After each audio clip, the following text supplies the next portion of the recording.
I'm the one that tells lies. Dude, you ruined it. Hello. Oh, yeah, that episode was... Ah, thank you, Ebay. Celebration. Not like that. Can't be. What? Jesus. Ah! Good Lord. No. Why? Cut it out. I just got on screen. What is wrong with you? Kippy, thank you very much for the subscription. I appreciate the ever-loving heck out of like all the support you've given me for a very long time. Yeah! What is happening? Hi. Good to see you all. I'm glad you're happy. Glad you're excited. Hello, Florian, over on the YouTube channel. I hope you are having a good day as well. Bully. And then twerking synth, as always. Oh, that is that a Pokemon? What is it? What is that? I can't even. Hold on a second. I'm hovering my mouse over that. What is it? Oh, Masay Dumpy. Okay, probably another streamer. Making the assumption. Also, Darth Jar Jar. I was just talking to a friend of mine recently. I just recently found out that apparently Lucasfilm and the whole Disney area, they made the announcement that in 2 years, in 2027, they are going to be re-releasing the original cut of Star Wars in theaters. I did not know about this. And that's kind of amazing. Now, like, you know, it's gonna be a while, obviously. It's like, that's freaking 2 years from now, and that really sucks. However, just the fact that they're even doing it is kind of insane to me. Because, like, George Lucas has been one of those guys that's been like, no, I like the special editions a heck of a lot more. I would like you to be watching the one with the CG and all of the goofy, shitty extra stuff that I added on top of it after years of brain rot. So it's weird for them to just be like, okay, yeah, here's the theatrical release. It's coming out in 2 years. Plan for it. It's like, well, no, I don't know. Like, I feel like this decision might be being made specifically for money because, you know, money makes the world go around, I guess. But, yeah, let's just hope that we can hold our ourselves together in some capacity for that to finally happen, you know? Let's hold together for the next couple of years. Watched an hour-plus video on the Darth Jar Jar theory, and that was strange. I haven't. Question I've been meaning to ask for a while, why is YouTube chat not displayed? I don't really have the YouTube chat displayed because, like, I don't have, like, a very easy and convenient way to set it up at the moment. There's probably a software out there that allows you to do that, like a plugin that you can put into OBS. But the way that I was doing it previously was really tedious, where it's like, you know, I put like a browser tab basically on the screen at all times, and then I have to like copy and paste the YouTube chat directly into that window. And the problem is the YouTube chat is different every single time that I run a stream on YouTube. Like, it's got a different URL and everything. So for every single time I have to put it into this little setup, I have to like copy and paste the URL. As opposed to Twitch, where Twitch literally just, there it is. All I have to do is just have it inside my overlay, and bada bing, bada boom, like magic, it just magically appears there. I honestly wish that YouTube would like make a whole lot of elements of that a little bit more convenient, but unfortunately, they just don't. That makes me sad. Ooh, you finally finished drawing Fire Spirit Cookie. Neato. I don't know a heck of a lot about Cookie Run, but good on you.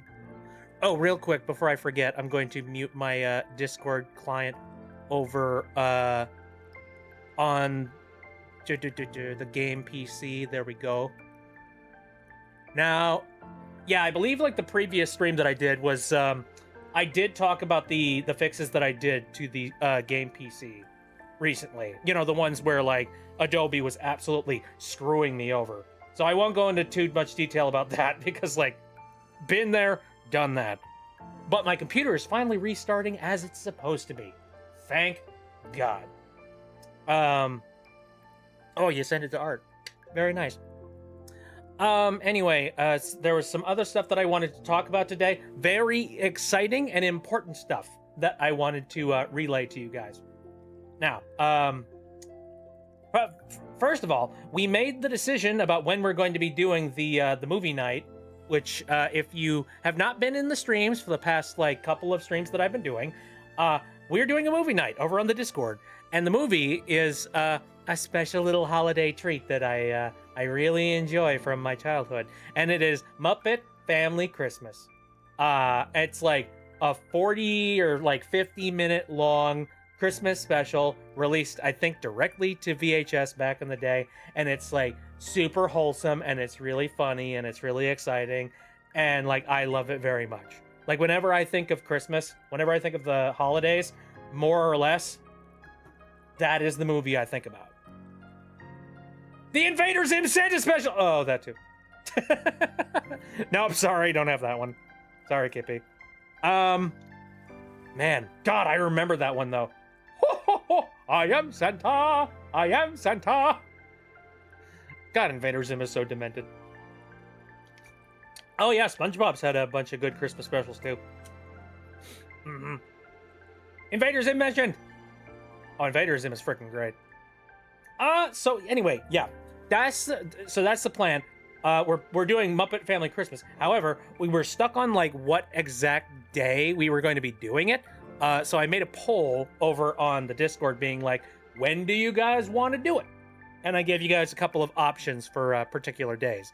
And you guys were nearly like completely split down the middle between Tuesday, December 16th and Friday, December 19th. And I was like, well, shit, that's that's unfortunate. Now, I secretly did give people the ability to like vote on more than one option in the event you had multiple days that you could actually attend, just to see. Hi, Pierce. Hello, I hope you're having a good day. Anyway, I gave people multiple choices in the event that you could like appear on multiple different days and you weren't stuck on one particular one. However, there was barely any overlap between those 2 days. Like there are significantly different crowds that want to either go to Tuesday or Friday's show. So I just shrugged and I made the decision that I'm going to make it a double feature. Or actually, no, not double feature. That means I would be playing 2 movies. No, what I mean is it's a 2-shower. I'm going to be showing it twice. Once on Tuesday and another time on Friday. All of them are going to be at 7 o'clock p.m. Central Time over on the Discord. So if you are a part of the Discord, hey, awesome. I've set up a channel already for it, Movie Night. It's like a stages channel. And I don't know a heck of a lot about stages in Discord, but I don't know, it'll be a learning experience. We'll both figure it out together. Also, yeah, so yeah, that's gonna be happening on those days. Boy, the holidays are like a kind of bottlenecking me a little bit though, because like I only just recently found out after the poll was done. I have a bunch of plans for Monday already. One of them being that I'm going to be doing a stream with Synth in the game, probably. And I'm just like, oh, I totally forgot about that one.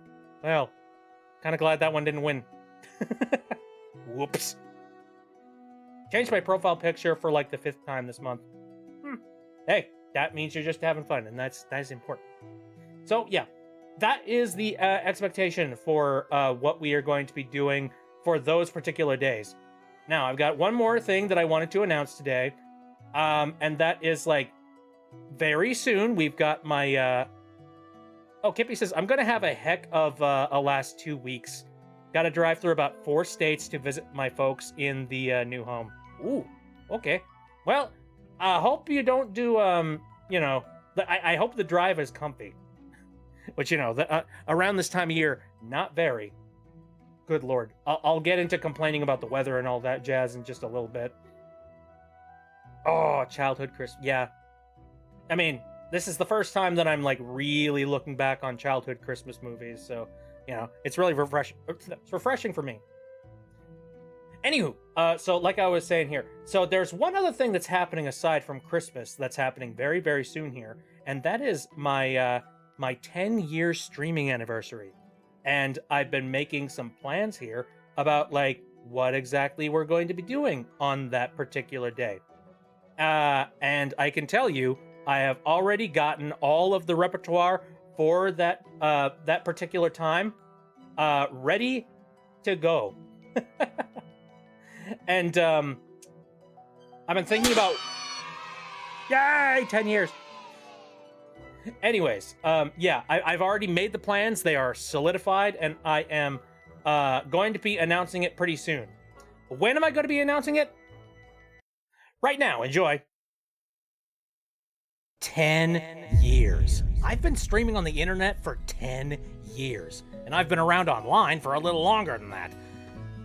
God, I'm old. To celebrate, I've got a whole week of activities planned for the week of my 10-year anniversary. Yes, I'm claiming the whole week of Christmas and stealing it from Jesus and Santa Claus. Screw you, Kringle! So, here's what I got lined up. On Sunday, December 21st, we're playing Jackbox Party Pack 11. Possibly other Jackbox games too, if we have time. Jackbox is a huge staple of my channel, and everyone really loves joining in on the fun. And from what I've played, it looks like this new edition is pretty great. If you want a chance to play along with me, I'll be posting room codes in our Discord before every match. So be sure to be a Discord member before Sunday rolls around. On Wednesday, December 24th, we're playing some Hat in Time mods! This one's by popular demand. My fanbase is big into the Hat in Time scene. And so am I. It's the game that really molded me into who I am today. I mean, heck, it's a game that's given me a bunch of friends, plenty of opportunities, and a ton of great memories. It's been a long time since I've done one of these specials. The mod list is really piling up, so we got a lot of work to do. On Saturday, December 27th, the actual day of the anniversary, by the way, I'll be doing a retrospective of the 10 years of games that I've played. And when I say retrospective, I'm sure a lot of you are thinking, oh, that sounds cute. A stream where you're gonna chat about games you played? But oh man, isn't that a lot? Surely you're gonna cut that list down a bit, right? No. All of them. We're covering all of them.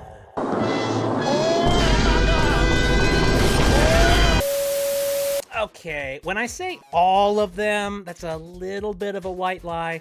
Most are absolutely being covered, don't you worry. But I did leave a handful of games out, reason being that they didn't really leave a major mark. Most of those games were VR and mobile titles, stuff that I tended to clump together, stuff that I have very little to talk about. So you'd be surprised that even after cutting those out, we've still got a gargantuan list. Overall, we've got a list of nearly 150 games. Some of them I won't have much to say about, and I'll likely just give them really tiny blurbs and move on, but quite a few of these games I could ramble about for minutes on end. Honestly, we might have to cover this list in multiple streams. Anyways, that's our rundown. I hope to see you guys there. Thanks for watching over this last decade, and I hope to continue to stream for you for many years to come. See you soon! So, yeah, thoughts? Very glad you stayed. Hey, I'm glad you stayed too. And also, Spooky, get sleep, because you're on like a different part of the globe. Go have a nap. So yeah, that is the rundown. I'm really excited for Jackbox. So like the reason why I'm super excited is because I've actually played Jackbox Party Pack 11 recently with some friends over on like Synth's channel and like Grapefruit and all of that jazz.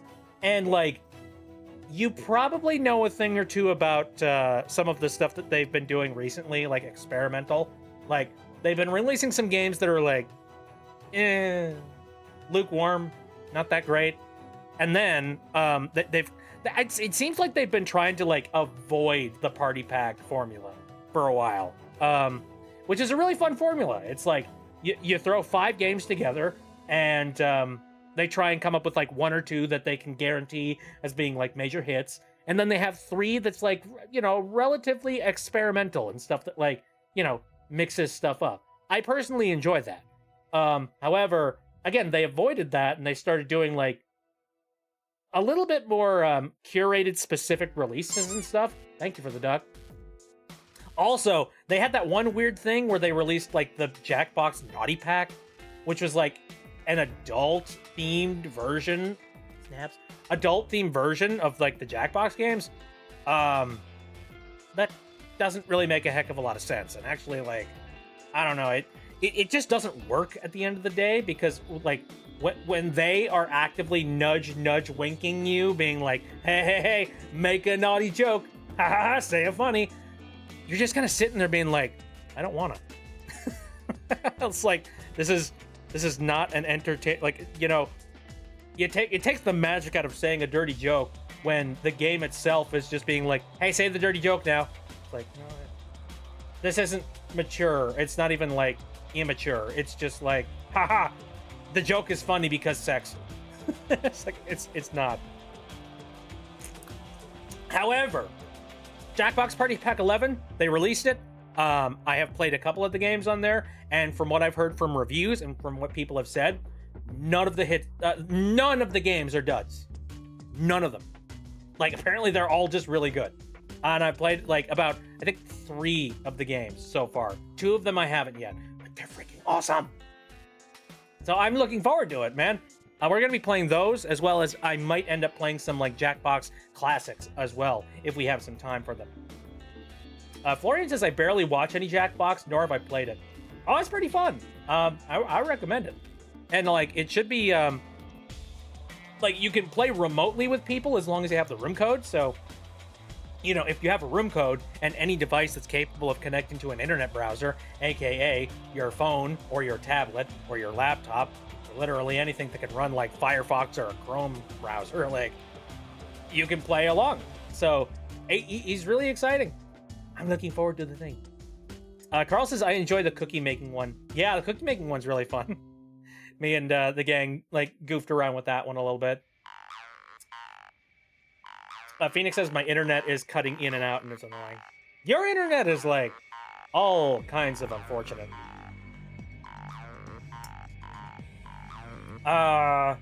Ooh, Nova has midterms tomorrow. That is disgusting. Well, thanks for coming out, regardless of, you know, whether or not you have midterms. Anyways, and then of course there is Hat in Time mods, which is something I haven't done in a very, very long time. And trust me, like, just like I've been gone for an extremely long period of time, but like the modding scene has still kept on trucking and have made some really incredible things. Stuff that like I've seen little snippets and previews of, but things I haven't personally played myself. And it's stuff that I'm really excited to take a look at. So yeah, that is a plan. I am really, really looking forward to diving into some more Hat in Time mods. And the format that I'm planning on going with, I've thought about it, and like, a lot of people have asked whether or not I could like open it up for online party or something like that. Yeah,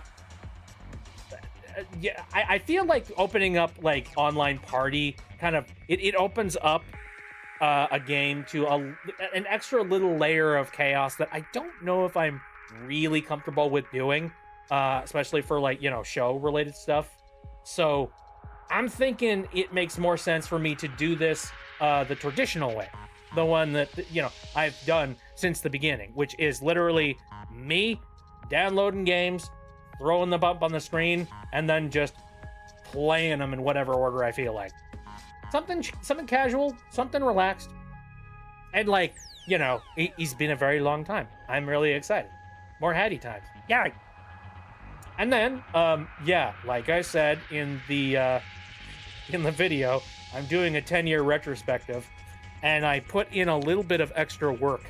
I actively went back into the VODs, and also like my YouTube uploads, and I looked up like every single one of the games that I have ever, you know, that I've ever played on the stream. Thank you for the pie.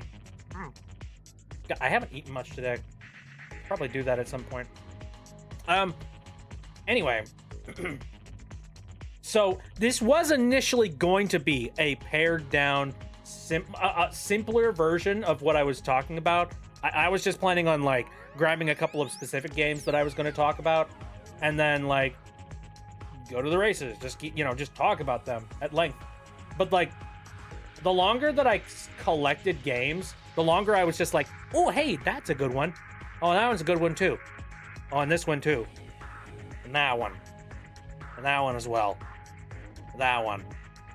Oh, and I could like write an entire Bible on that one. And that one as well. I could probably say a couple words about that one too. And that one's really important too. And I'm just sitting there just being like, you know what? Screw it. Let's do it. Let's go back to like where things originally started, and we're gonna like work our way up from there. We're gonna talk about all these games. And trust me, I've got at least like one little thing to say about each and every single one of them. Like, even while I was putting together the list, I was just like, oh yeah, I got a little bit of a blurb I could say with that. So yeah, that's the plan.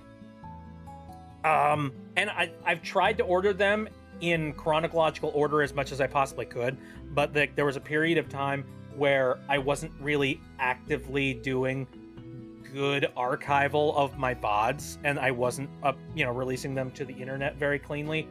So that was kind of a dark time. However, I've gone back into the archives and I've looked up like all of the games and all of the assets I've made for said games, and I've like compiled as good of a list as I possibly can for like that segment of time.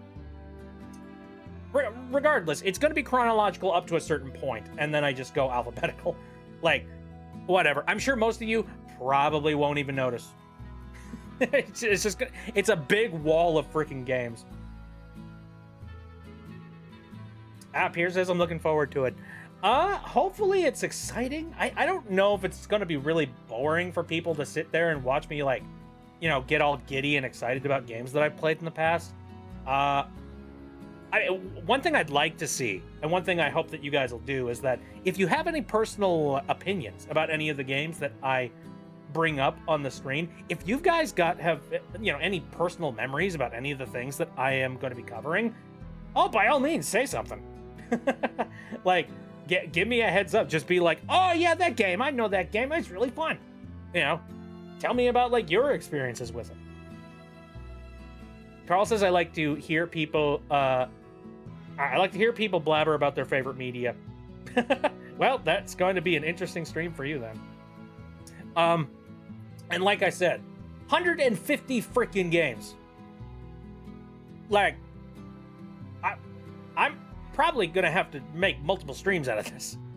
Like, I've planned it so that on Saturday I'm definitely going to be starting it. Sunday, since that's a casual stream, I will probably I'm probably going to make that a buffer day to like bring the next part of the list over if there's any left over. And then possibly if it's still way too long, I could stretch it into not the following Monday, but maybe possibly the following Tuesday. Just so that I can like cover it and all that jazz. Pierce says, in this 10-part video essay, I will explain why Majima from Yakuza 0 is the greatest character in Fish. Chapter 1. That's a lot of games. That's a ton of games. You forget. Time really it just goes by. It flies past you, man. It feels like just yesterday I've started doing the whole streaming thing online. And like, no, really it hasn't. 10 years ago, I was a very different person. Like, I think back to, the struggles I had when I was 10 years younger, and the things that I was worried about, the things that I, was really excited about, and, they're very different. And what's interesting, what's interesting about this, retrospective that I'm about to do is that it kind of gives me an opportunity to go back and really focus in on a lot of the things that I previously did and think to myself, how good was it really? How excited was I? Now that I have full 2020 vision on that stuff, can I say good things about things now, or do I have some things that I got some beef with? And I think that's going to be the biggest interesting thing about doing this retrospective is going back and being I talked it up a lot, but I don't know if I'm really a fan of this anymore. Early cinema from 1904. Have you guys seen that one Kid Icarus video that he just recently released?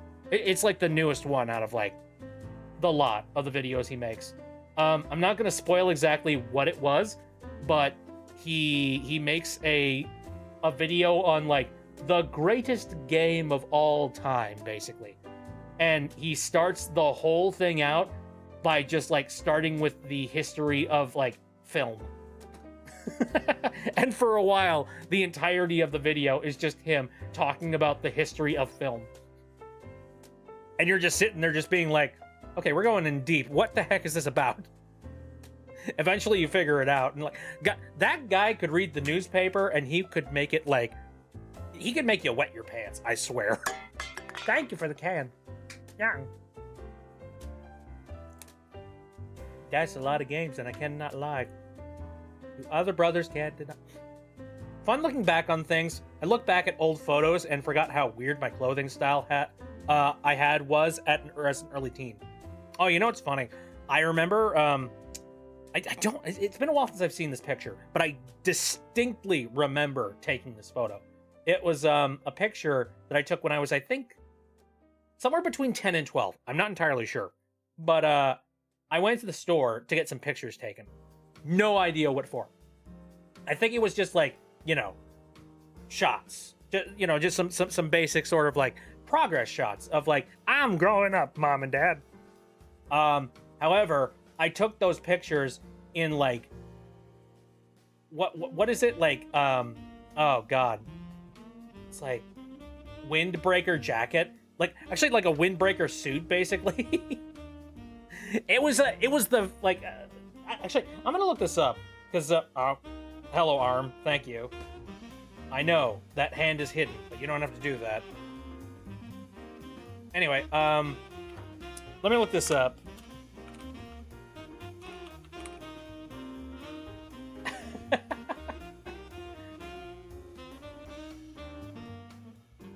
Yeah, it's so ugly.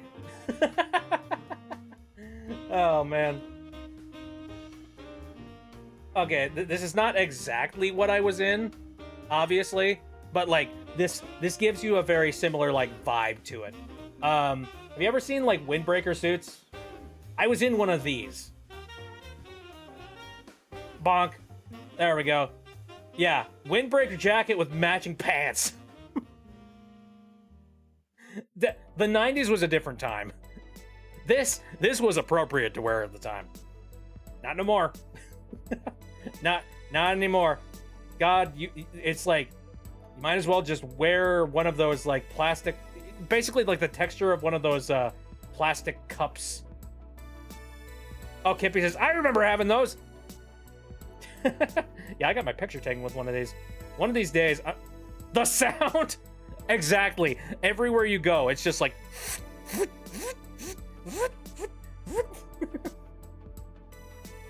It was horrible. The sound of your legs when you walked. My God. Also, if you were like, I have to imagine that if you had any sort of neurospicy going on, you probably, like, that was probably a texture nightmare.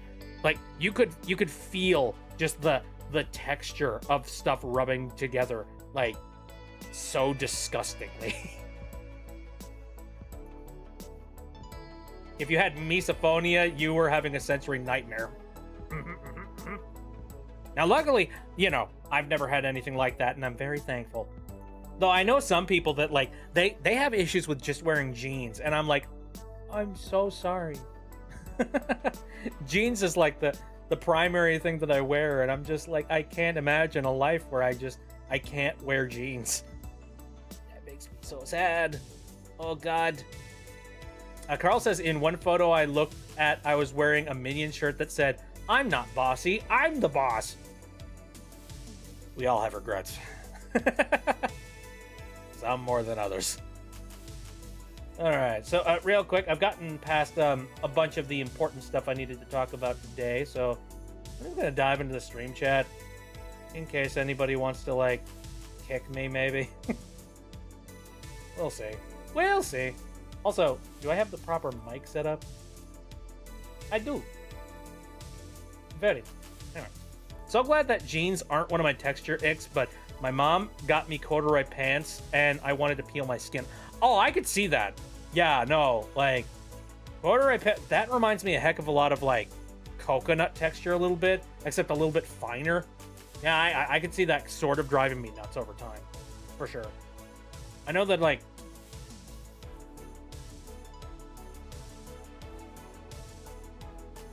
Lingo from the Lingo Show season 1. I've never seen that before, so. Florian says, I used to have this shirt that said, I'm not lazy, I just really enjoy doing nothing. Don't we all? That's not a laziness thing. That's a human thing, straight up. Yeah, what's funny, here's a little bit of, Bit B lore for you. When I go to sleep, I am like, it's so weird to just say. Anyway, when I go to bed, my attire is basically like, a nice pair of boxers and a t-shirt. That's like the two things that I wear. Mostly, like, I know some people that are just like, oh, I can only wear boxers, or something like that. Or just like, I have to be in like some kind of presentable attire, basically.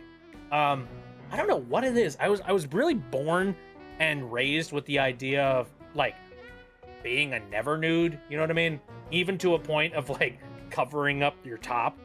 So yeah, like I wear a very nice, maybe loose fitting t-shirt, and also like, some nice boxers. Like that.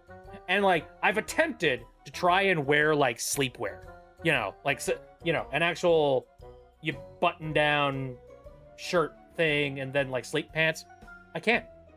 Like, there's just something about the texture and like the feel of having your full body completely covered by like, a particular cloth like that really like my brain doesn't like it. It just starts screaming. Where I'm it's just like, take it off. Take it off. Not me. I go full naked Morat. And hey, that happens too. Though, like, dude, I remember, I don't know if this is true or not. This might be like a massive freaking fat lie that I was given when I was younger. But I was told that, like, at one point, I was told that, like, there are places around the United States where it is illegal to sleep naked. What is the validity of that? Does anybody know? And, like, so the reason behind that law is that, like, let's say that there's some sort of an emergency that happens where, like, you need, like, medical team to come in and run in and, like, basically, like, rescue you and whatnot.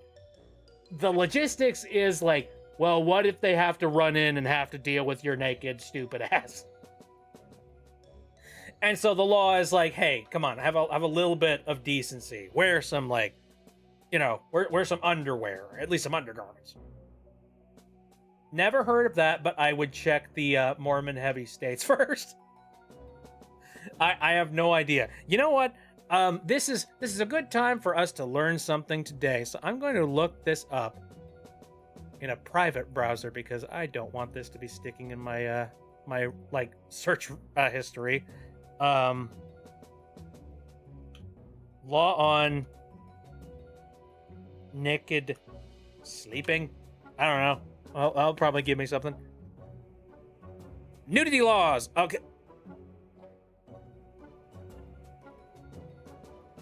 Oh, okay. Wait a minute. All right. So there's one. Okay. So this a website called Mix949. Here's why it's illegal to sleep naked in Minnesota. You poor Minnesotan bastards. Okay. All right. So what exactly is it true is the question. And also, okay, this isn't okay, this was made in 2021. So this was before ChatGPT and all that jazz. So I can fairly say that this is nothing to do with, like, AI generated slop. All right.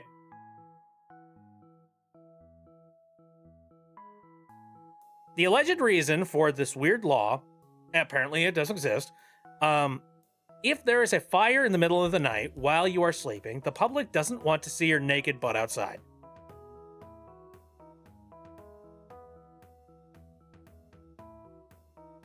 Yeah. True. I guess. Yeah, got a point. This assumes you don't have any time to wake up and throw some clothes on, and in an emergency situation, you might choose to flee your home in your birthday suit. Plus, just think of how cold it would be in the wintertime. Okay. So, there you go, yeah. Was the 6-7 hand movement on purpose? You know what's funny? In the promotional video for my anniversary, I did that hand motion at one point. And what's funny, that hand motion has basically been co-opted by 6-7. So, and what's dumb, I've done that hand motion several times, and that's unfortunate because like this is one of the most expressive things that I can freaking do with my version of tracking. So it's just like 6-7. I've seen you do that hand motion way before the 6-7 meme. Oh, you want to know something funny? Here, give me a second. Hold up. So loud incoming, maybe. 10 years. I've been Yeah, shush up, you stupid. Okay, anyway, here. Let me see if I can, like, scroll to it. Might be a little bit flashy. Here we go. There we go. Look in the top left corner.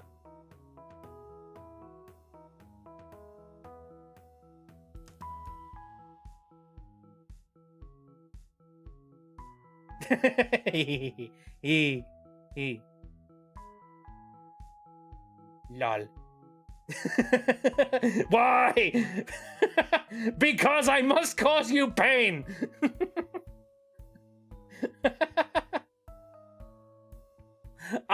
I love goofy, like, you know, I love leaving like goofy Easter egg jokes. Ones that like you could pass by without even noticing. I don't know if you've noticed that. I've done that a couple of times with a couple of my videos. Like, you know, you'll see a QR code sitting on the screen. Like, you know, just of me talking about QR codes. I guarantee you, whatever QR code I put on the screen, it's got some stupid Easter egg in it. And it's usually a dumbass meme. So yeah. KM67, now you shall die. Here says posted a thing. Tried to click on it. There we go. What are you? What the fuck is this? 10 years? That cellar dweller was in the basement for 10 years? Yep. Well, that does explain all the missing food. Hey, I'm hungry. Shut up. Thank you, Pierce.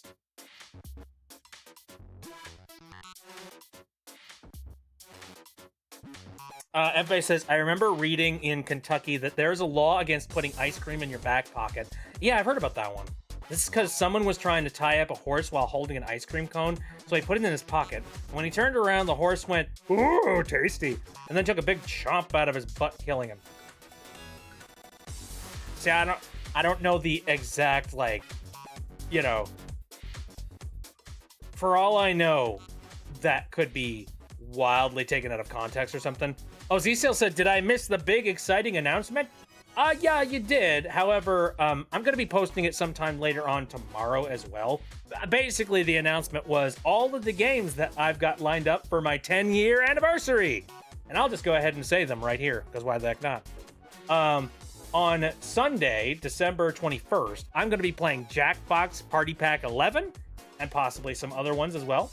So I'm super excited about that, because Jackbox is fun. And I hope to see a few of you guys there. I've got like a voice call that's going to be open with, you know, close friends and whatnot. And then if we got any spaces left, we will be opening them up to some viewers. But you have to be in the Discord in order to get the code. So, yeah. There's that. On Wednesday, I will be playing Hat in Time Mods, which is something I haven't done in a very freaking long time. And I feel it is time to treat y'all, and it's time to treat me. So, yeah, Hat in Time Mods, December 24th. Hi, Merry Christmas. And then, on December 27th, I'm doing a video game retrospective of the games that I have played on the stream. And after doing a little bit of messing around, I made the decision that I can't cut the list down very much. So I'm basically just going to be covering every single game that I have ever played on the stream for the past 10 years, which totals to about 150 games. Actually, it's more than that if you technically, if you think about it. Because some of the games I have actually pared down to just being their own individual category in terms of, like, you know, some of them are individual games. Other ones are like entire franchises. So, you know, the Phoenix Wright Ace Attorney series has got one very specific block. I decided not to do every single one of the games because I wouldn't have enough to say about every individual chapter, you know what I mean? So, if you want to be technical about it, like, I'm basically covering, like, a gigantic amount of all the games I've played, like, as truncated as I possibly can without, like, cutting any out. You know what I mean? But anyway, that's the exciting announcement. The other exciting thing is, like I mentioned in the, you know, for the previous couple of streams here, is that I've got a watch party that we're going to be doing on Tuesday, like this Tuesday that's coming up. So I think it's like Tuesday the 16th, and then Friday the 19th is going to be Muppet Family Christmas. So you come on into the Discord and chill out and enjoy yourself, you know, an exciting round of, I don't know, Jim Henson magic. I was thinking about that the other day. I really feel like the Muppets, like, just the excitement and the charm of Muppets, I'm not going to say died with Jim Henson, because, no, it still stuck around. But it's like, now that there's nobody that's actively, like, giving it a lot of love and attention, it just feels like the magic is gone. It makes me sad. Especially, like, what, you know, the Muppets were at the freaking Game Awards, and I'm just sitting there just being like, question, by the way. Didn't they do that a previous year? Didn't they bring the Muppets in on a previous Game Award, or am I crazy? I thought they did. I thought they had, like, Statler and Woolnorf. Is that their names? I thought they had them at one point during the Game Awards. Like, on a previous year. Is this just me, like, misremembering something? Did I deja vu myself? I don't know. I haven't actively looked it up, but I thought about it, and I was just like, I swear this happened. It could be, like, it could be my memory slipping. I might be losing my mind.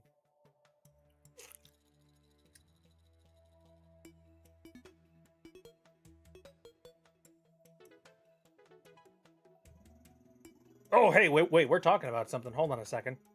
He got into an assload of trouble. I learned this many years ago, so I don't remember the full details. Who are we referring to? Wait a minute. What were we talking about before? Shit. I'm curious about this now. We were talking about Jackbox Party Pack 11. And then we talked about Hat in Time mods. What the heck? What? I spilled the tea.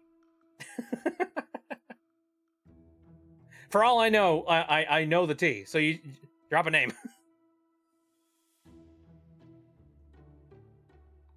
Anyway. So what else has been going on as recently? I don't want to really bring down the energy, but there is one thing that I kind of have on my mind right now, and it kind of makes me sad. Few people know about this. Yeah, I mentioned it to Mapley just because Mapley, like, you know, really cares about animals and really likes hearing about what's going on with the animals in my life. So I got a well, my folks have this one cat named Kylo, and Kylo, like, he's a big old Maine Coon, and he's adorable. Problem is, yesterday he had to be taken to the emergency room because he could not pee. That can be deadly for a cat. You leave it alone for even 24 hours and a cat can, like, spiral. Ow, thank you for the acorn. But anyway, yeah, took the cat in, And according to Nova has stopped working. Anyway, no, took him to the emergency room. They like inspected him, emptied out the bladder, and then basically said like, oh well, no, like it appears that he has some crystals in his urine and stuff, and we already kind of knew that that was going to happen, or that there was a good chance that that would happen, because my brother has got another animal in his care that's from the exact same litter, and he's got a cat named Chocobo, and Chocobo is adorable. He's like basically a big, floofy, but like, you know, black cat version of Kylo, which is like freaking, like, again, it's a little void cat, except very floofy. But that, you know, Chocobo unfortunately had some urinary problems as well, and that tends to be something that can be genetic. So, we just kind of took a note of that, and we paid very close attention, just being like, okay, well, if this cat ever has any urinary problems, I guess we know a thing or two. Well, it happened. Kylo had urinary problems and was brought to the vet, and yeah, they cleared him out, but unfortunately, now Kylo has got to be on special meds. Or actually, no, not special meds, special diet. Like, he can only eat a specific type of cat food that is specifically for urinary tract stuff. And it's supposed to, like, make the food a little bit more acidic so that when the urine finally gets through the body, no crystalline anything can form within the system. And so, therefore, they can, like, pee freely. And that's in theory of what's supposed to happen. And what sucks is that, like, this happened around, like, Christmas time, when my folks already have a heck of a lot of stuff that they're currently paying for at the moment, whether it be plans for things that they're going to be picking up as gifts for people, or planning on, like, you know, taking trips and whatnot that require a little bit of money. So, yeah, all of a sudden, this cat, like, you know, comes out and decides to drop $1,000 problem on them all out of nowhere. As well as, you know, they've got to get a bunch of really expensive, like, urinary diet food for him now. And it's just like, we love you to death, but why'd you have to choose now to have this problem? But it unfortunately gets a little bit worse. We thought it was over. You know, we had our answer, and we went and we got the dietary food and all that jazz, and the cat, like, came home, empty bladder, probably happy as a clam. I don't know. It's kind of hard to tell with this cat because he's got, like, resting bitch face. Just constantly, just like, meh. Unfortunately, today, I got the text from my folks that he has not urinated for a very long time. Again. So he was brought back into the ER today, and this time he was put onto a catheter for, like, an extendedly long period of time, so that they can, like, make 110% certain that this cat is empty, for sure. And that sucks, because that's another vet bill that's going to be piled onto my folks.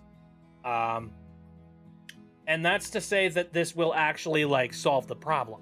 We're hoping it does, but if it doesn't solve the problem, then we're gonna have to start looking into, like, actual surgery to fix the issue, which, one, is really, like, invasive and something you don't want to have done to a cat. You know what I mean? Like,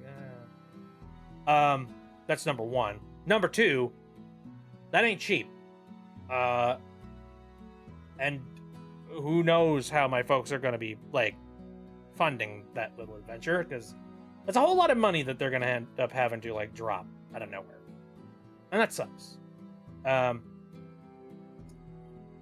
You're never told these things when you get a cat or you get a dog or any kind of pet. You know what I mean? You're never told, hey, just an FYI, this animal that you are currently bringing into your care could just spontaneously explode, and it will require you to, like, spend $3,000 to put them back together. Could happen. And you're like, oh, okay. Oh, it's one of the reasons why I haven't, like, you know, I don't personally have any animals of my own at the moment because I could not pitch that money at the moment. Mm-mm.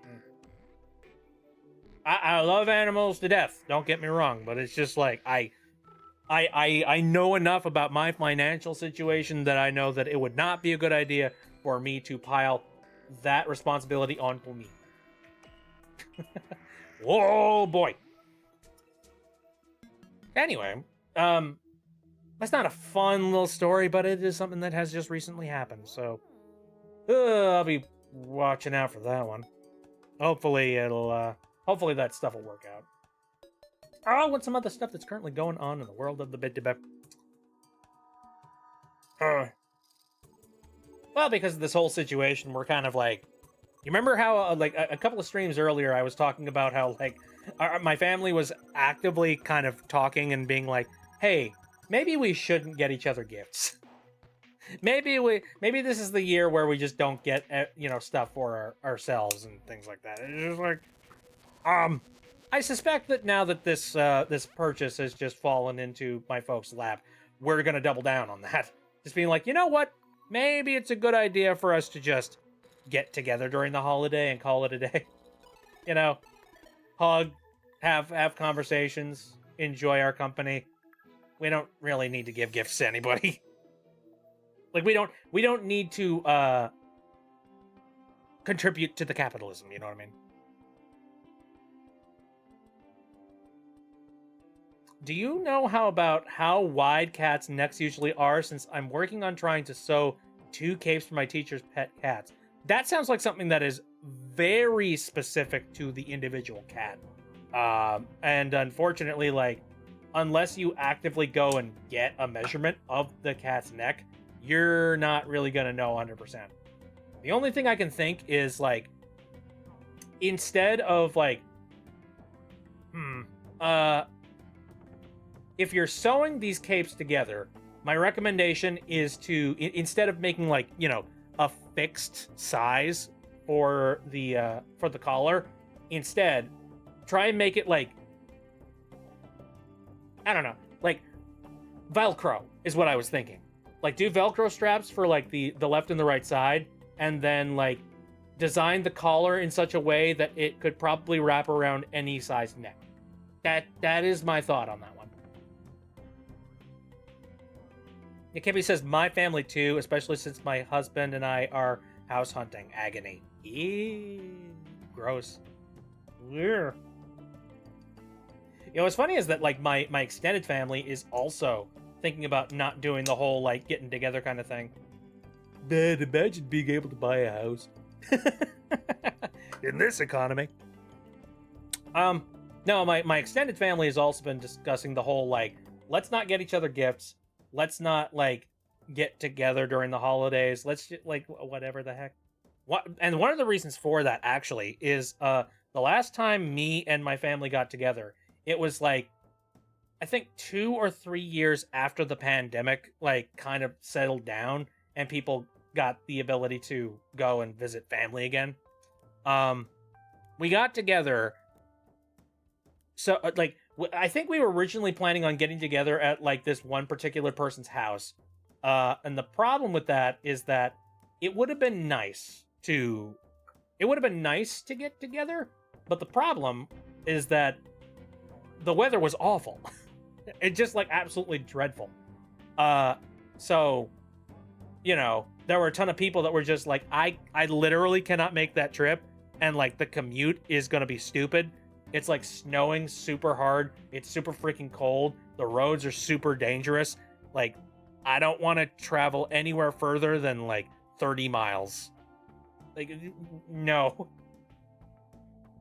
So we kind of actively decided, like, no, like, we did manage to get together, like, at, like, one place. We kind of, like, zeroed in on one location, and we're just like, you know what? This is close enough for everybody to come and venture. So, like, let's go visit at this restaurant, and then we'll all split off and we'll just, like, enjoy our festivities and stuff. Oh, Galactic is here. Hello. How's it going? Hope things are good. Anyway, I think after that experience, we all kind of actively made the decision that, like, you know, getting together for the holidays really sucks. Like, it's kind of like, what's a good description? What's a good? It's like having a birthday on a holiday. It's like you don't go out for like a birthday during a holiday. You just don't, because the holiday is when everybody is trying to have a special day, including you. So maybe it's best to like move your birthday holiday to, you know, your birthday day to like a different day aside from a holiday. And we're starting to think that it might be a good idea to just go ahead and, like, instead of getting together on Christmas, how about we get together on a time that it's like warm and comfortable, you know? Like, just get together in June. You know, a time when we're not like melting. Oh, Z-Cell says, having a birthday on a holiday? Whoa, that sounds like hell. Wonder who would know about that. Deaf. I'm sorry, Cecil. My condolences. Kippy says, my in-laws agreed to do the family meetup in summer. Exactly, yeah. I see, I would prefer, like, anytime. Like, maybe late spring, summer when it's not too hot, fall, hell yeah, I love fall weather. Winter sucks. Like, just bundle up. Stay in your house. If you have to get together with people, do it digitally. We have that ability now. Carl says, I'm happy that most of my family I'm close to live in the area because traveling can be tricky at certain times of the year. Yep. I think I read a news report talking about how, like, traveling this year, they specified that, like, travel was going to be at an all-time record, apparently. And they were accounting for stuff like air travel, how far people are going to travel via car, et cetera, et cetera. You know, I don't know where the heck they get these metrics, though. It's like, where the heck do you... My mom and I were watching Next Level Baker. I've not seen Next Level Baker. Is that like a show on like Food Network, or is it somewhere else? Like a YouTube show or something? Speaking of birthdays on holidays, my main OC, Hex, was born on Christmas Day. My big sis was born on Valentine's Day. Ooh, a Valentine's baby! Yay!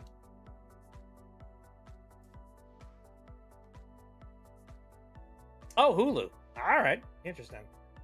Yeah, I don't have a heck of a lot of streaming services. You will find that a heck of a lot of the entertainment that I watch is stuff that's like readily available on stuff like YouTube, Twitch streamers. Maybe I'll like watch stuff on, well, not long form. I don't know, social media, which is like really, really disgusting, and I don't recommend it. No, social media is like a hex on this freaking planet, and also OC hex. Anyway, no, a freaking pox on the freaking planet. You know what I mean? It has 2 episodes so far. Okay, very interesting. Been a while since I've seen any like cooking shows. And it just doesn't like kick that one part of my brain as much as it did a while ago. I know there was a period of time where I was like on a heavy amount of dieting, and when I was on that heavy amount of dieting, I did watch a lot of cooking shows, mostly because I was living vicariously through other people. I was just like, oh, look at that steak. You know what I mean? Have you seen the newest episode of The Amazing Digital Circus yet? Yes! Let's go ahead and try to avoid spoilers, by the way. You know, don't say any, like, wild, crazy spoilers or anything. Just because some people in here might not have seen it. For the record, if you have not seen the new episode of The Amazing Digital Circus, heck, if you have not seen The Amazing Digital Circus... Thank you for the snow. If you have not seen The Amazing Digital Circus, what are you doing? It's on YouTube, but it's free. Go watch. Get. Why are you watching this goober? Go watch Amazing Digital Circus. It's freaking awesome. Episode 7 was wild. Oh, abso-freaking-lutely. I was absolutely gripped for like the entirety of it. And like, I'm still trying to pick up the pieces of my shattered brain afterwards. Oh, I wish I could like go into detail about it. I wish I could talk about it, but like, I really can't. Oh, it's just like that. Basically, by the end of it, I wanted to give every single person that's a part of the circus a big fat freaking hug. Except for Kane. No, Kane doesn't get a hug. Refuse. Hi there, if you want to find my sunken treasure chest, you'll have to try better than that. That was a goofy little segment, yeah, for sure. Man, yeah. Like, the longer the series goes, the more invested I am into the deep lore of it, I will say. Not to a point where, like, I'm starting to get crazy and I'm starting to write, like, stupid conspiracy theories about it, but it's getting to a point where I'm just, like, I'm so curious about the mechanics of this universe, and I just, like, I want to know, how does this work? How does that work? How, you know, what occurrences happen to make this particular thing happen? You know what I mean? Kane might need a hug most of all, but my god, he does not deserve it. Yeah. Maybe. You could say that a lot about a lot of the elements and a lot of the characters of this show, honestly. Though, I think that's a really good, like, signifier of a good freaking show. One where, like, the characters are super dynamic and they're not just like, oh, here's the good guy, here's the bad guy. They fight. Good guy wins. That's not a fun show. That's not an interesting show. It doesn't, like, there's no, like, you know, there's no nuance to anything. And I like Digital Circus for the fact that, like, it does kind of play with the fact that, you know, a character, you might absolutely, like, hate and loathe them, but at the exact same time, you are still really worried about, like, what's going to happen to them or something like that. And on the other side of the coin, there might be one character that you really love and you really adore, but on the other side of things, like, they might do something that you don't necessarily approve of, or something that you're just like, ew, that's terrible. They're bad. I have the feeling Gooseworks is going to troll us up until the very end. Though we're starting to get some real answers. Yeah, well, here's the thing. I've really been actively thinking about it. Like, yeah, we've gotten a heck of a lot of answers, but I keep on thinking about all of the different answers that we don't have. We have a lot of stuff that we haven't actually figured out yet. Because I don't want to go into major spoiler territory, I'm not going to discuss it, but I've been thinking about it myself, about, like, there's a lot of, like, little things about the circus and how it works that, like, we don't necessarily know yet, that are still sort of, like, in a gray zone, which is funny, because I've been getting a whole bunch of, like, amazing Digital Circus, like, lore and, like, you know, dissection videos recommended to me via, like, TikTok, and for the most part, I've been skipping the ever-loving heck out of them, but it's funny how, like, there are so many of these videos that they sound so sure of themselves. They're just like, nope, I know what's going on, and I'm going to say 100% with, like, you know, no question whatsoever, this is exactly how the world works. And I'm just sitting there just being like, all right, MatPat, go sit. Go sit in the corner. What the fuck? Jesus. No, you don't know how the world works just as much as, like, everybody else doesn't know.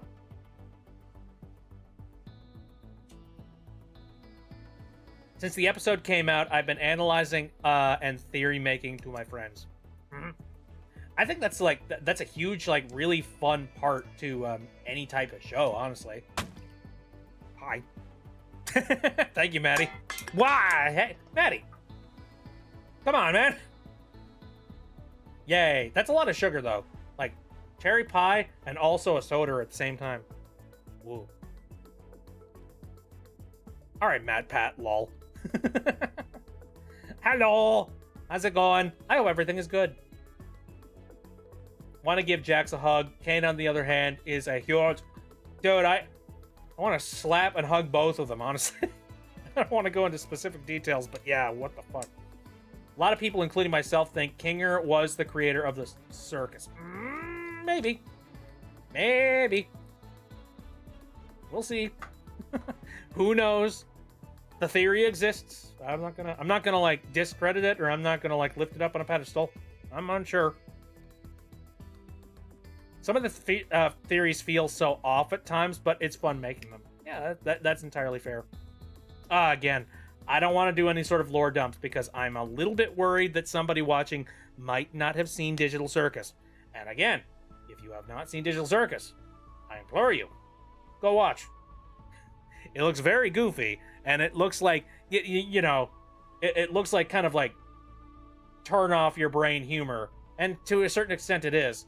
But it's surprising how deep it can get, really. Kinger was definitely one of the creators. It's been super strongly implied so far. At the very least, Kinger is definitely somebody who's, like, been there the longest for sure. Because I'm not gonna say. I'm not gonna say. Keeping that to myself. Friend had to catch a bus to visit their family. Ooh. Is that like a holiday kind of thing? Want to give my... Oh, wait a minute. Want to give my source, but it's in episode 6. Yeah, all right. Opinion on Disney's AI thing. First thought, ew. Second off, I hope people create terrible, terrible things with this, and I hope they regret everything that they've done. That's my hope.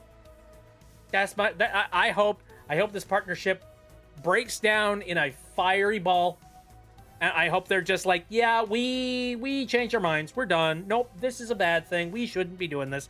Goodbye. Our copyright should be held by us. Nope, stop using our IP. At least I hope that's what happens. I'm gonna be real, though. I get the suspicion that that's probably not what's gonna happen. I suspect that it's just gonna be... It's probably gonna be a case where a bunch of copyright holders are gonna start getting, you know, big old money bags from AI companies that want to, like, you know, use their IP. Despite the fact that, like, any of the actors that they're incorporating into this AI bullshit, what are their opinions, eh?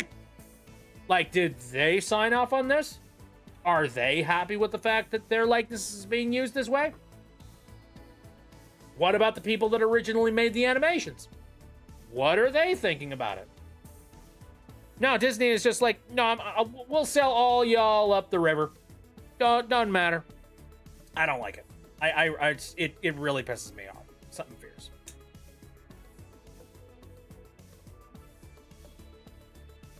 Heard about that and thought immediately, oh, this is going to backfire wonderfully.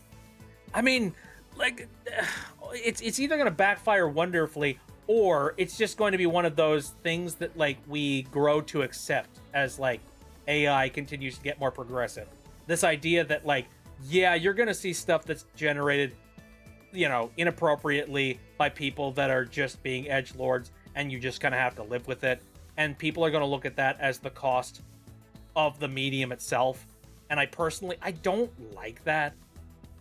I really don't like the idea that, like, we're throwing our hands up and just being like, well, progress, am I right? No, like, no, this sucks. This isn't progress at all. Personally hope Disney just shuts down after that. That's not happening. Full stop, that's not happening. Disney has got its hands and its tendrils in way too many places for them to just suddenly shut down. No. It's one of those examples of a company that's, like, way too big to fail, unfortunately. You know, we live in that kind of economy that, like, Disney will outlive us all, I'm sure. Not, like, you know, not for good reasons, but there. I mean, the only benefit and the only good thing that is probably going to come out of Disney going and shitting themselves this badly is that, like, you know, it gives people with morals a chance to pick themselves up and be like, hey, we do this, except we do it traditionally, and people like traditional, so come on down. So that's what I really like about this whole, like, well, that's the thing that I'm hoping happens. in our current world and universe. You know what I mean? I more or less just want them to bring back movies based on fairy tales. If it happens, it's not gonna happen because Disney willed it. It's gonna be one of those, like, somebody who works at Disney happened to be in the right place at the right time, pulled the right levers, and managed to get something to actually come out. Like, it would happen despite Disney's involvement, basically. Z-Seal says, I will be shocked if Disney doesn't shit themselves and regret everything after all the AI revenge stuff. Oh yeah, right. Deep fakes of their family-friendly characters flood the internet. I don't know. At least Alex Hirsch and Dana Terrence ain't chill with it. If I remember correctly, Dana said she actually supports pirating the Owl House. Yep, yeah, I remember that. Now, if I remember right, I was looking at some articles on Ars Technica, which, like, I read this almost like back to back different, like, articles. Let me see if I can find them again.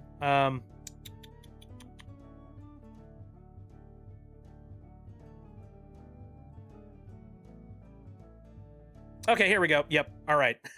These are two articles. So one of them came out on the 11th.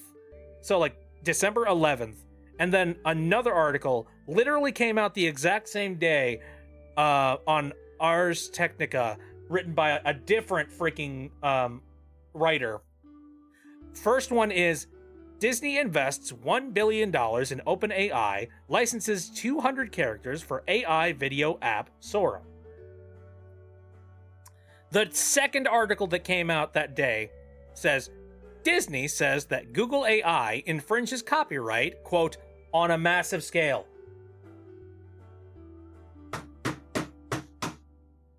Pot calling the kettle black. What the?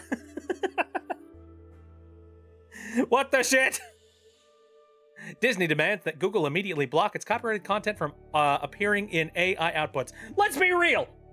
The only reason that you want, like, Google to stop doing it is because you handed a fuckload of money over to OpenAI. Shut up. This isn't, like, infringes copyright on a massive scale. How about you care about the money that you're currently shoveling into the other copyright infringement machine, eh? Jesus Christ. It makes me mad. I'm just like, God. The writing is right there on the wall. You can tell exactly why certain decisions are, like, happening. And it's because delicious moolah. What the heck, man?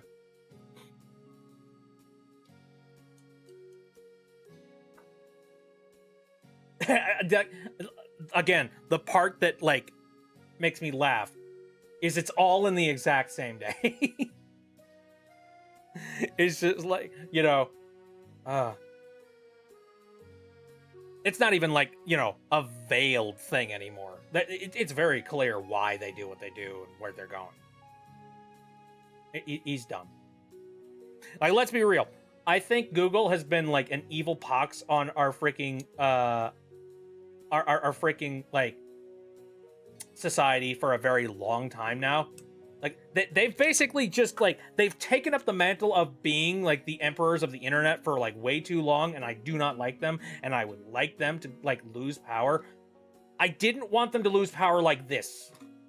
I didn't want, like, you know, I didn't want, like, the successor to Google's evil to be somebody else's just as horrible, if not maybe worse evil, you know? Like, at least with Google, whenever they were making horrible, shitty decisions, it usually was just like, hi, we want to harvest your data and your information. Please give me. With OpenAI, it's just like, hey, we want to harvest literally everything. And we want to also make money off of it as well by generating it. Oh, and also, we want to buy up a fourth of all of the RAM chips that are currently being manufactured. So now RAM is stupidly expensive. So, you know, enjoy that, consumers. Make me sad. The fuck kind of hypocritical ass shit they on to even contradict themselves like that. I mean, like, I don't know if they're contradicting themselves, but they're definitely making like they're they're definitely like writing it in stone that they're just like, "Hi, we like this AI company. We don't like this AI company. Please pay us. We like money." You know what I mean? What the heck? What about Bing? Microsoft can also get fucked. Dude, basically anybody that has gigantic piles of money they're currently sitting on that isn't leaking down to any of their employees, and go fuck yourself. That's my stance on it, okay? The RAM shortage is absurd. I read something about how the way things are going, RAM is set to become more valuable than gold, which is dumb. It's so, like, it's such a stupid, inflated thing. It reminds me so hard of the graphics card shortage that was happening a while back, because, like, you know, it was currently like the big digital coin bubble, the one where Bitcoin was super huge, and then all these other places like Ethereum and whatnot started making you like the ability to create your own individual coins and like sell them on the blockchain, and which it caused a lot of people to be like, "Oh, this is the next cash cow. We don't want to miss it," like we did with Bitcoin. Thank you for the boba. Here, everybody, jump on board the gravy train. And then everybody just started like minting the ever-loving hell out of Bitcoin and like other like secondary coins. And like that ended up making a bunch of companies and like, well, not companies, but like individuals went out and bought like these gigantic amount of cards in droves. And they did one of two things with them. Either one, they were putting them in their Bitcoin mining rigs to generate a whole bunch of Bitcoin and all that jazz, or it was scalpers that were attempting to try and buy them at like, you know, market sales, and then put them back on the market for like a marked up price. And they knew that the people that are currently making like, you know, the Bitcoin and all that jazz, they'll foot the bill because they're looking into their investments and how much money that they could possibly make on minting coin on the blockchain. Meanwhile, all of the consumers who are just like, "Hi, I would like my graphics to look pretty, and I would like things to be shiny, please." We're completely fucked. Where we're just like, "Hi, I'd like to have a really nice thing that's available for me that does a lot of powerful stuff." No, you don't get that. No, because all of these people are currently playing with their freaking like Monopoly money. Because of that, you can't have your fun. I have the exact same feeling when it comes to this whole RAM shortage thing. It's a bunch of people that are like, "No, AI is going to become the next wave. Jump on board it. Grab yourself all these devices that use a shitload of RAM." Like, it's dumb. It's just like, we're putting so many computer resources to something that isn't needed. We don't need AI to be like, dude, what happened to just putting a keyword into a search engine and having that work for you? I feel like an old man yelling at clouds here. That was fine. That works perfectly well. You know, and I'm an old codger or anything like that. Like, if you can come up with a better way to do it, all right, then do it. That's fine. Like, Siri, for as flawed as it is, Siri is like, at least it was competent, and it's just like, "Oh yeah, well, we're gonna have a bunch of like pre-programmed stuff in, and it's also really good at searching the web, and also we're gonna make it a little bit quirky." Okay, fine with that. It doesn't take up a bunch of resources. It takes up more resources than just going to a search engine and searching it up. But, you know, for the convenience of people being able to just speak a command and then they get something back, all right. But now we gotta like talk to a chat GPT bot that takes 20 seconds to like respond to anything you say, who will like, you know, undoubtedly say something that's not right. And yet it'll just be like, no, I'm right, 110%. Nope. No, clear, you're trying to gaslight me. It's like, what the fuck? Anyway, there's my freaking rant for the night. Nickelodeon might be one of the few companies not using AI for literal. Oh, give them a minute. Give them a minute. Look, you remember when NFTs were a thing, and there was a company that basically like bought the rights to make make Nickelodeon NFTs. That happened. There was a company that was just like, we're gonna license a bunch of Nickelodeon properties and we're gonna make NFTs out of them. If there is money to flow, they will absolutely go for it.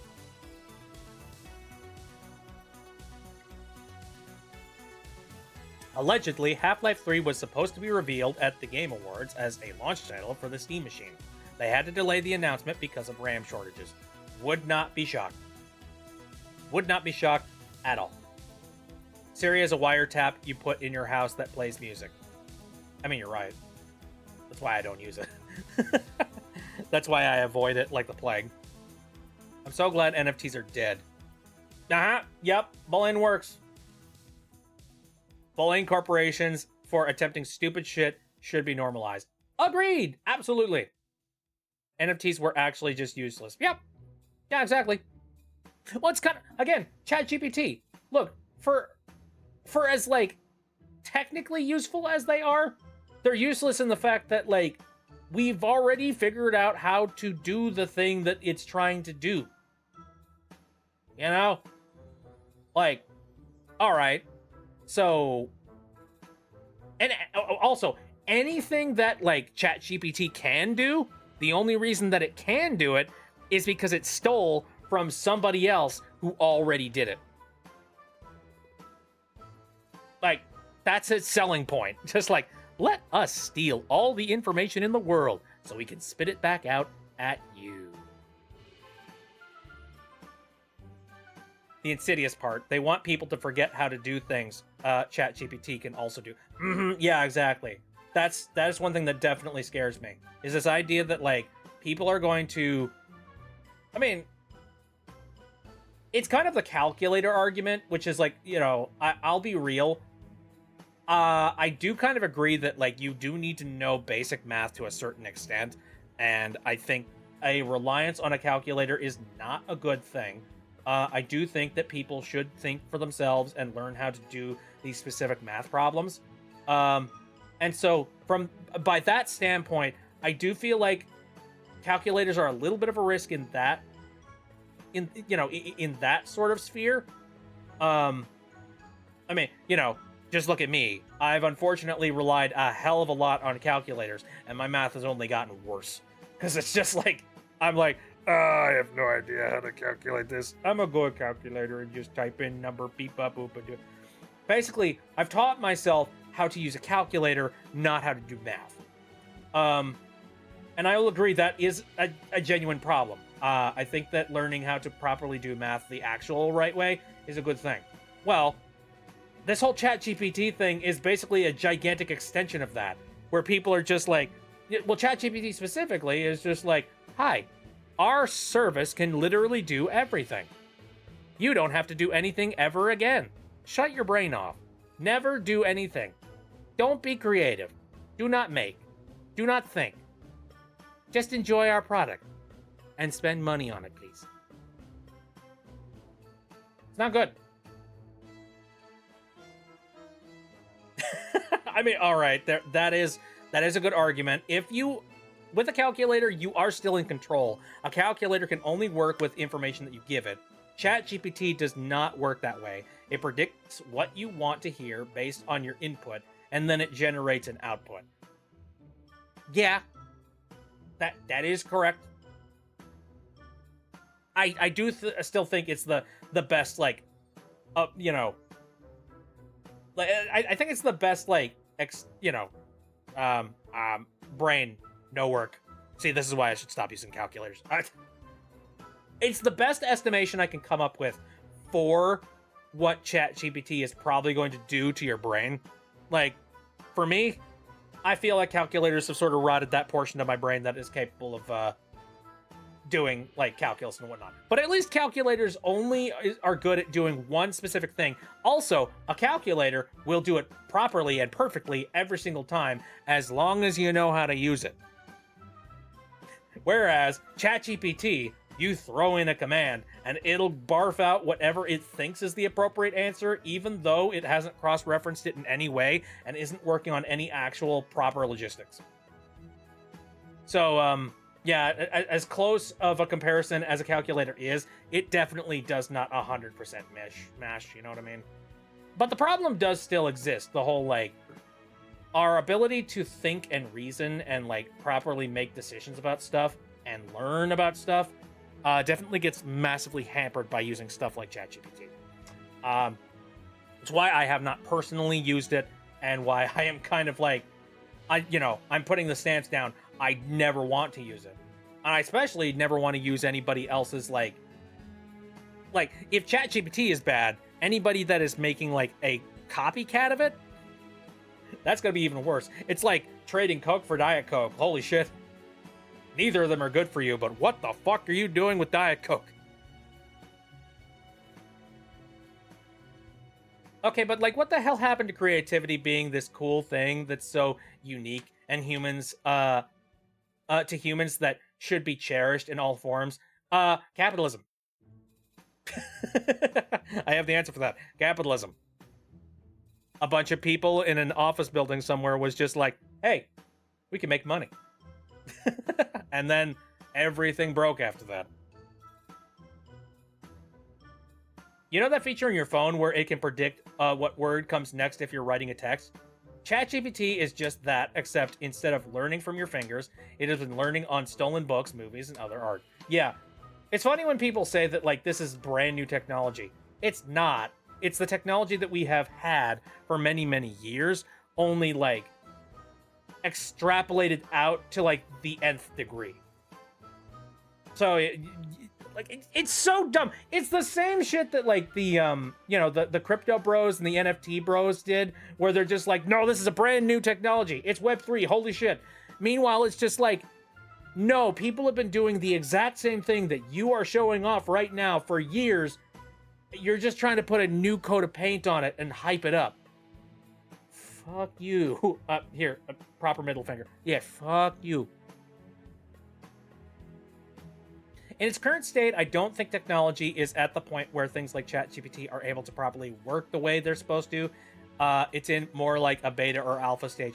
Well, like, it's like, I think in order for something like ChatGPT to actually work properly, we need to come up with a completely different, like, architecture for actually, like, running this stuff in the first place. Like I mentioned, we're currently working off of, like, logistics and concepts that have been around for many, many years. I think we need a breakthrough in, like, how we actually manage to process and, like, go through this stuff. And, like, when there's a breakthrough like that, I'll be down for it, especially if there's ethics involved. But unfortunately, there isn't ethics involved, and also, it's like, I don't know, it's hot garbage.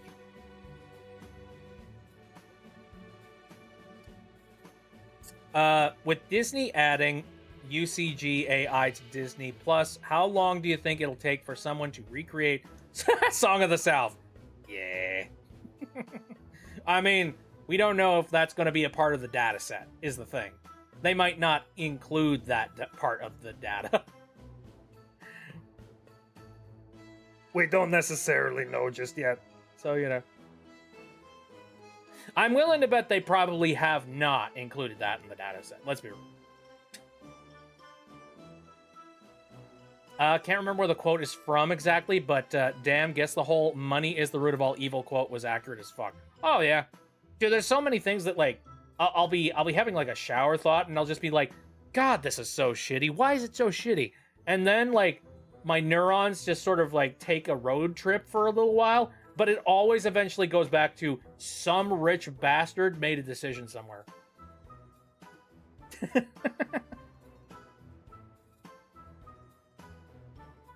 No, but don't look it up. Just don't. It's something that should be forgotten.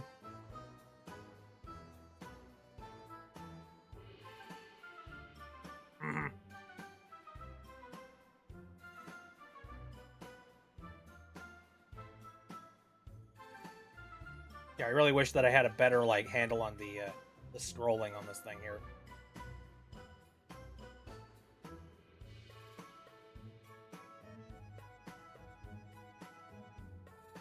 I think for the sake of like archival, I don't necessarily think that Song of the South should be wiped off the face of the earth. For the sake of archival, I think it should be like importantly preserved because, you know, I like what was that one like DVD box set that was released by Warner Brothers, which, God, you know, as much as I don't want to give Warner Brothers any freaking credit right now, one thing that they did do was like when they released a whole like box set of old Warner Brothers cartoons and stuff from back in the day. They released a disclaimer right before it where they were just like, hey, just a heads up, everything that you're about to see here was a product of its time, and we don't stand by any of this right now. However, to completely wipe them off the face of the planet would be basically like pretending it didn't exist. Which, yeah, it did. And we should probably face it head on.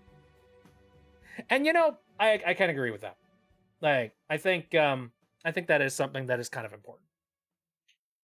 Pierce said Dumbo is absolutely going to be in the data set for this thing. Dumbo is the movie that has a crow character named Jim in it.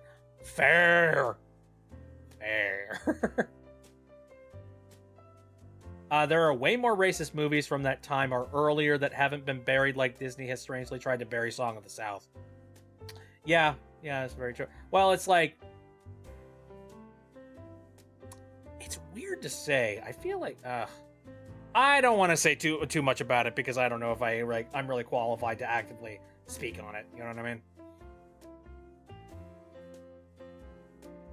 Yeah, I remember I had something in my likes. I wanted to go and like search for it real quick. Oh God, I've been liking way too many things lately. Too much stuff. Shit. No, there was something that we were talking about that was like, you know, relevant to that, and like I liked something on Blue Sky. Wanted to find it. Where was it? What was it? There's something. I've forgotten what it was.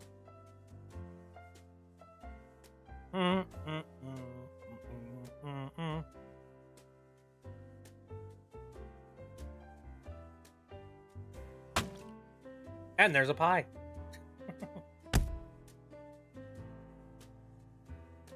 Yeah, context is absolutely important.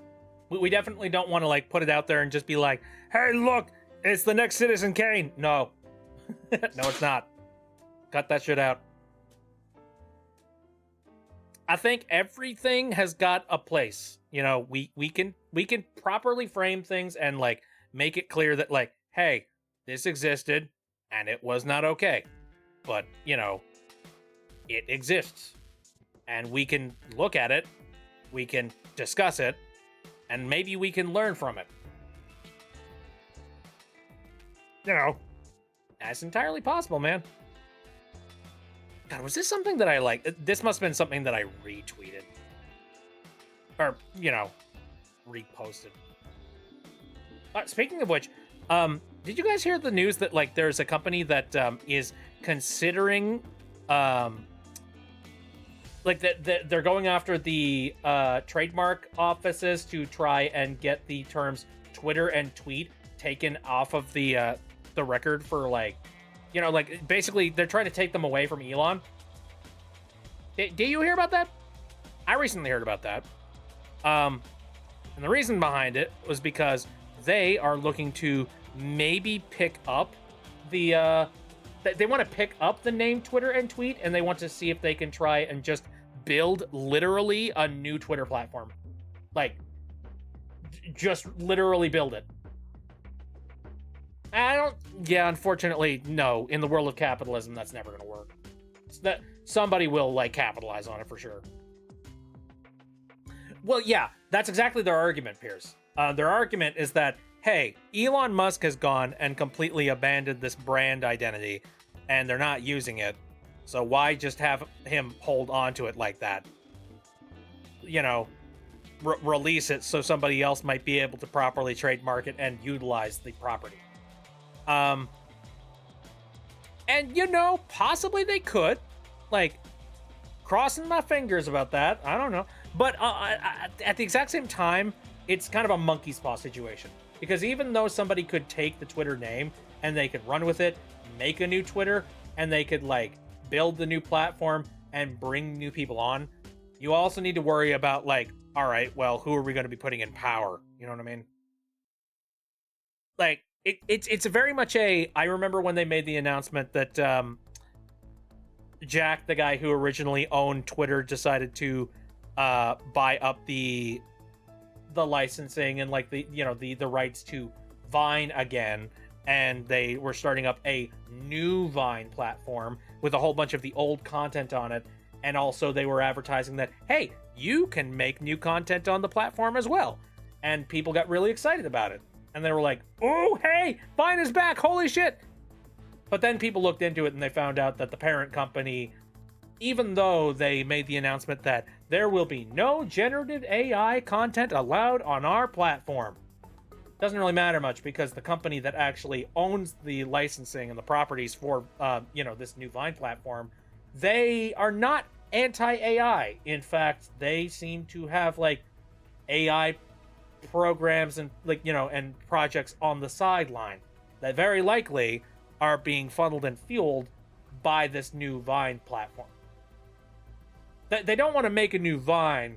They just want to make a platform that makes a bunch of non-AI content that they can use to skim off of so that they can create their new AI machine that can generate video clips.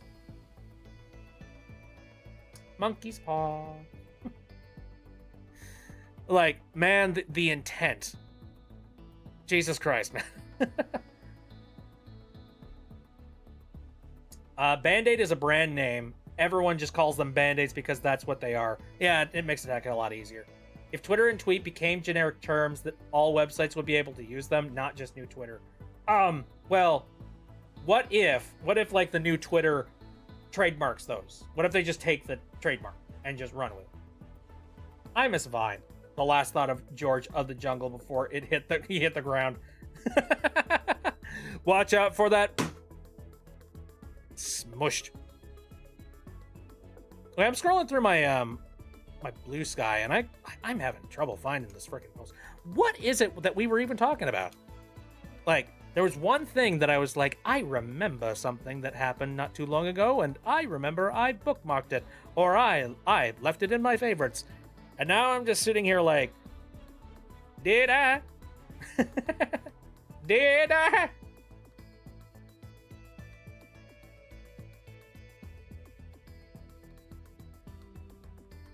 New Twitter wouldn't be able to trademark them, not after they had to argue the terms were generic in order to use them in the first place. You think so? That does make a heck of a lot of sense. Well, I certainly hope that would be the case. Oh, okay, I found it. All right, so there's a dude that I retweet. God, fuck. I'm so Twitter brained. I reposted this one post on Blue Sky, and it was from this guy named Glitch X City over. He does music and all of that jazz, and also let me see, Pedigree. What has he been a part of? Music producer, VGM remixer, Pokemon fan, she/her. Okay, did I say him? Sorry, I'm not entirely sure. I use they a heck of a lot because sometimes I just have no idea. But anyway, they made a post over on Blue Sky that was talking about the whole AI thing, and like our discussion reminded me of it. They said, quote, "Homie, my brother in Arceus, what do you mean by the phrase making music is inaccessible? I learned through watching 360p YouTube videos on a barely working laptop with totally legal software. In high school. Made this thing using AI? No, man, that's actual fraud behavior. No respect. No respect for the art or yourself." Agreed. Based sentences. Abso-freaking-lutely. Dude, like, everything that I have learned, I learned through, like, silly, like, little tutorials that I learned on the internet or just like noodling around until eventually I figured shit out. Like, I remember I was not good at, like, you know, editing shit early on in my career. And even like, so here's a good example. My Adobe software, I'm trying to avoid Adobe like the plague, and I'm trying to leave that platform because Adobe software is stupidly expensive and you don't have the ability to own said software. So for me, I'm like, you know what? I benefit from going somewhere else. So that video that you watched, that you had on the screen earlier, which is going to be premiering tomorrow on my social media platforms, by the way. That video was made using DaVinci Resolve. Like, I've been slowly trying to learn how to use it, which is like, it's not been easy. It's been really clunky. It's sort of like learning how to walk on a new leg. You know what I mean? You're just like, oh, I don't like this. This is disgusting. I can't walk very fast. I'm confused. This sucks. I'm upset. But anyway, but yeah, I'm still trucking along, and I am trying to learn my way around using this software, and I think I'm succeeding pretty well. And the benefits to me are pretty huge. I don't have to worry about paying Adobe like a monthly subscription fee all the freaking time. And on top of that, like, new software means better compatibility with files that I have been using. And like, for a while, I've had to basically, like, I had to like process and like convert a bunch of video that I had been recording off of things like OBS and other places. Like, for example, if I download like a WebM or something like that, I can't use that natively in something like, you know, my Adobe software because it's too old. It doesn't know what a freaking WebM is. It doesn't know what, like, an MKV file is, for God's sake. But I can absolutely take an MKV file or a WebM and I can shove it into DaVinci Resolve, and DaVinci Resolve is just like, hey, you got it, buddy. It's like, I prefer to use something that actually has a, you know, a compatibility with what I'm currently working with, just natively.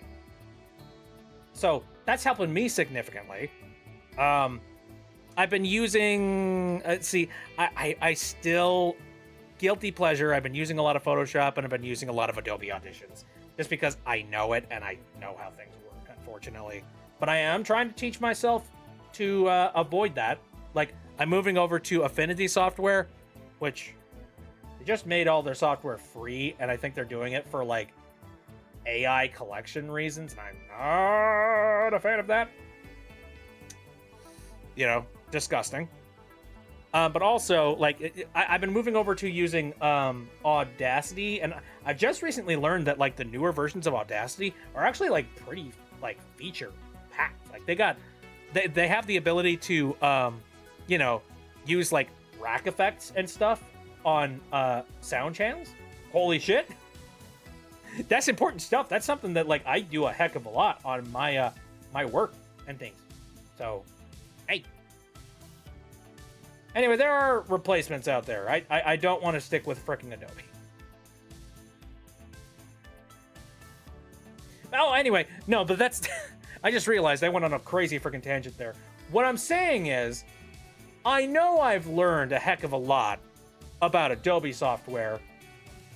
Like, but, like, you know, I learned to use it after years and years and years and years and years of using it. Like, I didn't just, like, pop out the womb just knowing these skills, like, out of nowhere.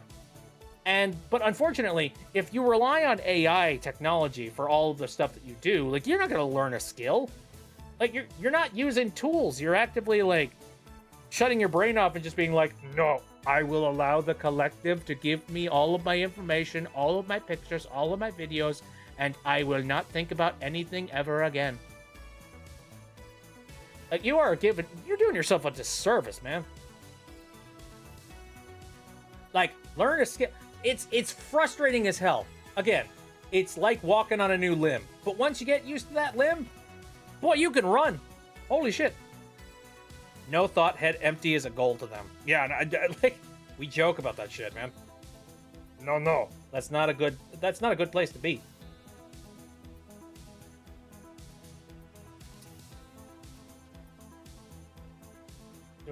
Oh, Pierce is saying, have you read that AI 2027 paper? No, I'm fucking terrified. What are you going on about? I'm scared. Pokemon remixes. Yeah! I listened to Glitch City's remixes since, like, maybe before 2015, which means listening to her stuff for about 10 years now. Welcome to being ancient. Carl says, I remember I had this argument with this one fellow, and he said that AI is like our human brain. No, it's not! It is absolutely not! No, bro, we humans aren't the same. No. No. Holy shit. This is somebody that has watched, somebody that has watched, like, you know, sci-fi a little bit too much. What we have for AI is not the same. God. Basically, ex-employees of OpenAI and other AI companies are predicting that I Have No Mouth and I Must Scream is gonna happen in 2030 unless something drastic happens. I hope not. Jesus Christ, man. My brain knows how many fingers I have, thank you very much.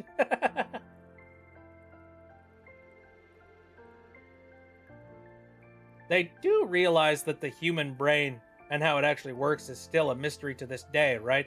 Dude, yes! Fucking exactly!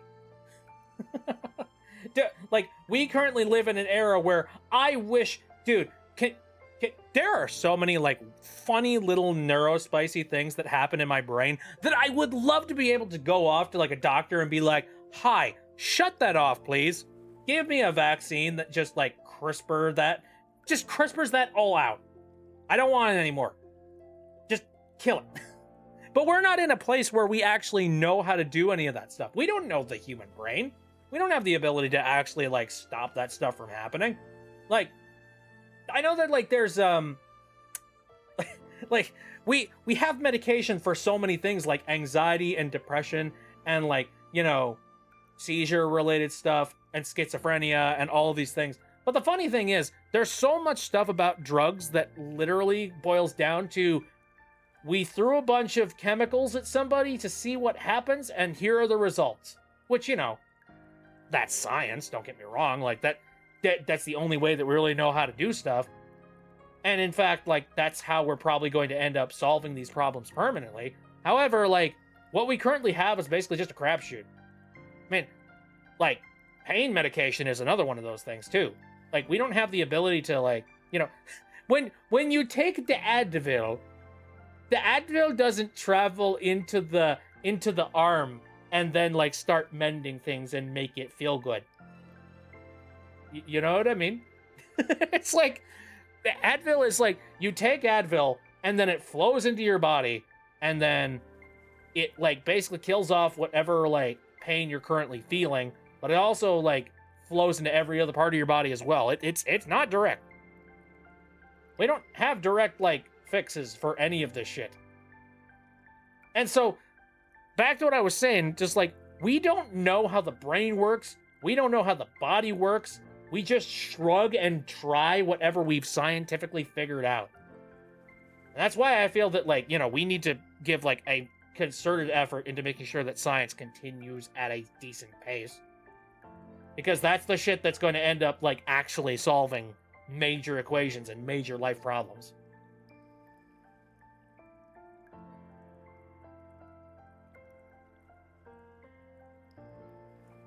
Comfy, reading that isn't nightmare fuel in the slightest. I think I'm just going to go ahead and, like, sleep well tonight and not read that article. I sleep soundly at night knowing humankind has never created a system that couldn't break. Right? But then we have Worm Brain in there. Yippee. Boy, oh boy, oh boy, oh boy. We'll see how things go, I guess. The only thing that I can kind of, like, cross my fingers for and hope for is that there are enough smart people out there on this big old planet of ours that will actively like raise a finger and go, excuse me. That's not how that shit works. Cut that out. And like I see a heck of a lot of news articles where that exact thing happens. So, you know, I'm gonna hold out that like some level of human intelligence will be able to like edge out all of the stupid. That's my hope. Albert Einstein. There are only two things that are infinite: the universe and human stupidity. And I'm not sure about the universe. Yeah, pretty much.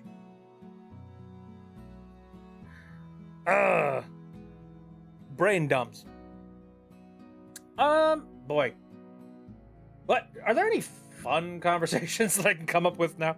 I'm trying to think of like, I just remembered one thing.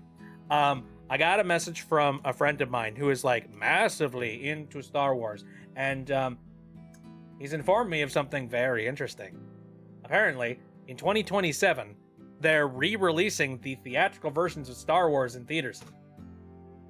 Did you guys hear about that? Did we talk about this? I don't think we've talked about this. I think I'm just bringing this up today, right now.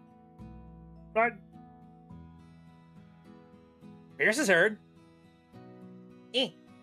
Now, again, unfortunately, oh, did I say that at the start of the stream? Goddamn!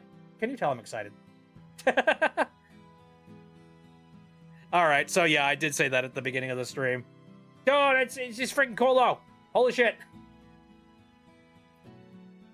I was expecting, like, I was expecting that something like that was only going to happen, like, when George Lucas was just dead and gone.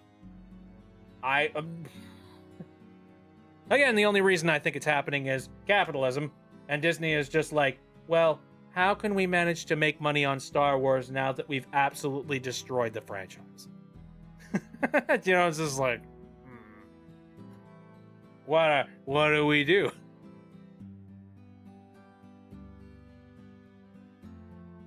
I'll tell you what you can do. You can cancel the next trilogy that you've currently got going on.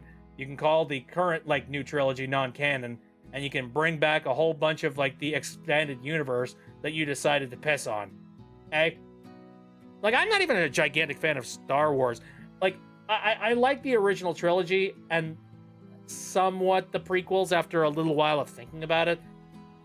But, like, you know, I don't really look into the expanded universe when it comes to Star Wars. However, I still think that it was a really important thing for the expanded universe to be a thing.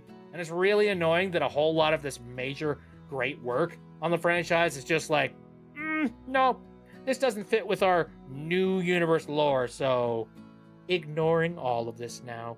Now, let's go ahead and make this this new franchise where our main hero of the story is a crotchety old man. Yay. Sounds good. I am happy about something. There's another game that's less than 1% away from being fully decompiled. Really? Which one? Oh, I'm curious about this one. Maybe I've heard of it. Oh yeah, Twilight Princess. Yeah, I heard the news about that. Please make it. Please make it. Please make it. Please make it. No DMCA. No DMCA. No DMCA. That's about all that you can really do. Cross your frickin' fingers and hope that Nintendo doesn't step in at the last minute to stomp on it. Hire actual writers and artists instead of AI like they want to. Yeah, no, I agree, 100%. Frickin' real people, okay? Like, a human is the only person that's really going to be able to make, like, a compelling human story, you know? That's my opinion. That's my thoughts on it. Oh, man. Nintendo can't. Reverse engineering for the sake of study is a core protection of the DMCA. I guess I just don't have any trust with them at this point. You say they can't, but, like, my God. I'm just sitting here, like, on pins and needles, being like, they're gonna do something at some point here. Like, you know, it's not like these people that are making these tools are actively releasing the, you know, the ROMs and stuff for Twilight Princess or anything like that. So yeah, you can't exactly hit them that way. Yeah, it's the decomp doesn't contain any of Nintendo's code. Yeah, I know. It's just like it's really scary because you're just sitting there just being like, what if they find a way? Maybe it's my paranoia, you know? It's me knowing Nintendo and knowing how, like, frivolous they can be when it comes to lawsuits. If it did, the Mario 64 PC port would have been shut down years ago. Yeah. Yeah, point. Well, yeah, like I said, though, like, the Mario PC port is very careful in that they don't hand any of actual Nintendo's code out. They're just like, hey, have you decompiled the ROM yourself? Or cough, cough, have found the port, or, you know, or have found the ROM through certain means. Well, then you can run this port, you know. That port works, by the way. The online multiplayer fork is amazing. Oh, I know. I have the port, and I have the mod for, like, the gore mod. I played it on the stream at one point. It's goofy. You can play as Hat Kid with her full moveset. Ooh, that's fun. Heck yeah, man. I so badly want to see, like, a lot more ports happen in, like, the video game sphere, especially with, like, a lot of consoles that have had major problems with ports in the past, like the PlayStation 3, for example. Like, the architecture for the PlayStation 3 has basically made it, like, super ridiculously frustrating to try and emulate it. So, like, the more chance we have at taking some, like, machine code and changing it around so that it, like, can properly run on machines of, like, current year, the better, as far as I'm concerned.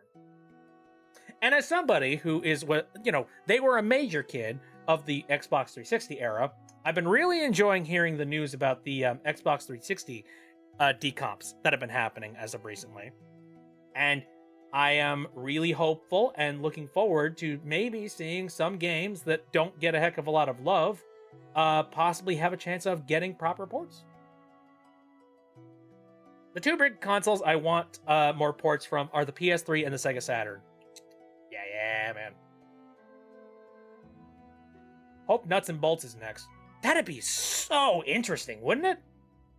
Dude, like, Nuts and Bolts was running off of a, not a very good frame rate, you know what I mean? I do wonder if, like, if they can recomp, actually, if they can recompile Banjo-Kazooie Nuts and Bolts, like, if they can make that run on modern hardware, holy shit. I'd play it again. Absolutely, man. Can you imagine Nuts and Bolts on an actual, like, piece of hardware that isn't a brick? Oh my god. I just remember some of the challenges were super difficult in that game, specifically because of the fact that the frame rate was garbage and the slowdown was terrible. Unleashed was a PowerPoint presentation in some levels. Seeing it at 60 FPS on a PC still feels unreal to me. What? It kind of reminds me of, like, when I saw Super Mario 64 running at 60 frames per second. Because, like, you know, I'm used to it running at a crisp 30. So, like, to see all this extra fidelity in the movement, I was just like, something's wrong!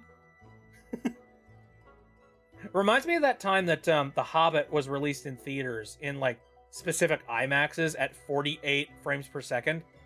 And a bunch of people were watching it, and they said that, like, they didn't... Thank you for the boba.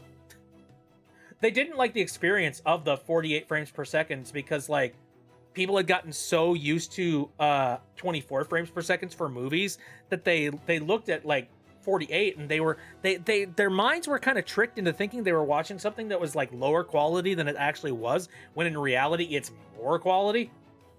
They're just like, I don't like how muddy and weird it looks. It's strange. Stuff just flows different. I don't like it. And it's just like, you're actively watching something that is inherently better in some respects. But we're just so used to 24 frames per second that we're just like, no, we need it to be 24. Now, video games are a different medium entirely, because with video games, the more frames the better, as far as I'm concerned. With certain exceptions pending, you know what I mean? Same for seeing Ocarina at frame rate anything above 20. Holy shit, Ocarina of Time is like, that boy chugs. What's some other games that I remember, like, you know, having terrible processing and frame rates that, like, would benefit?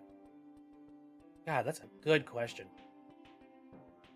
Out of curiosity, I'm actually going to, best game of all time. 20 FPS. Out of curiosity, I'm going to look up... We've been doing this a lot. We've been going down memory lane. Xbox 360... releases. I'd like to know, is there a full list of all... Oh my god, Wikipedia has it. Thank you, Wikipedia. You are amazing.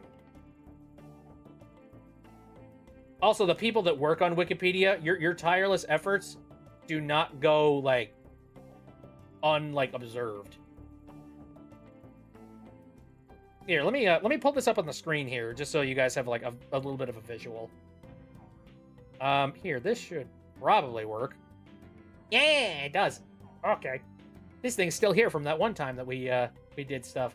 So yeah, list of Xbox 360 games. I want to go down memory lane, and I want to see if there are any Xbox 360 games that, like, I either remember playing, or games that, like, I just remember seeing a lot of.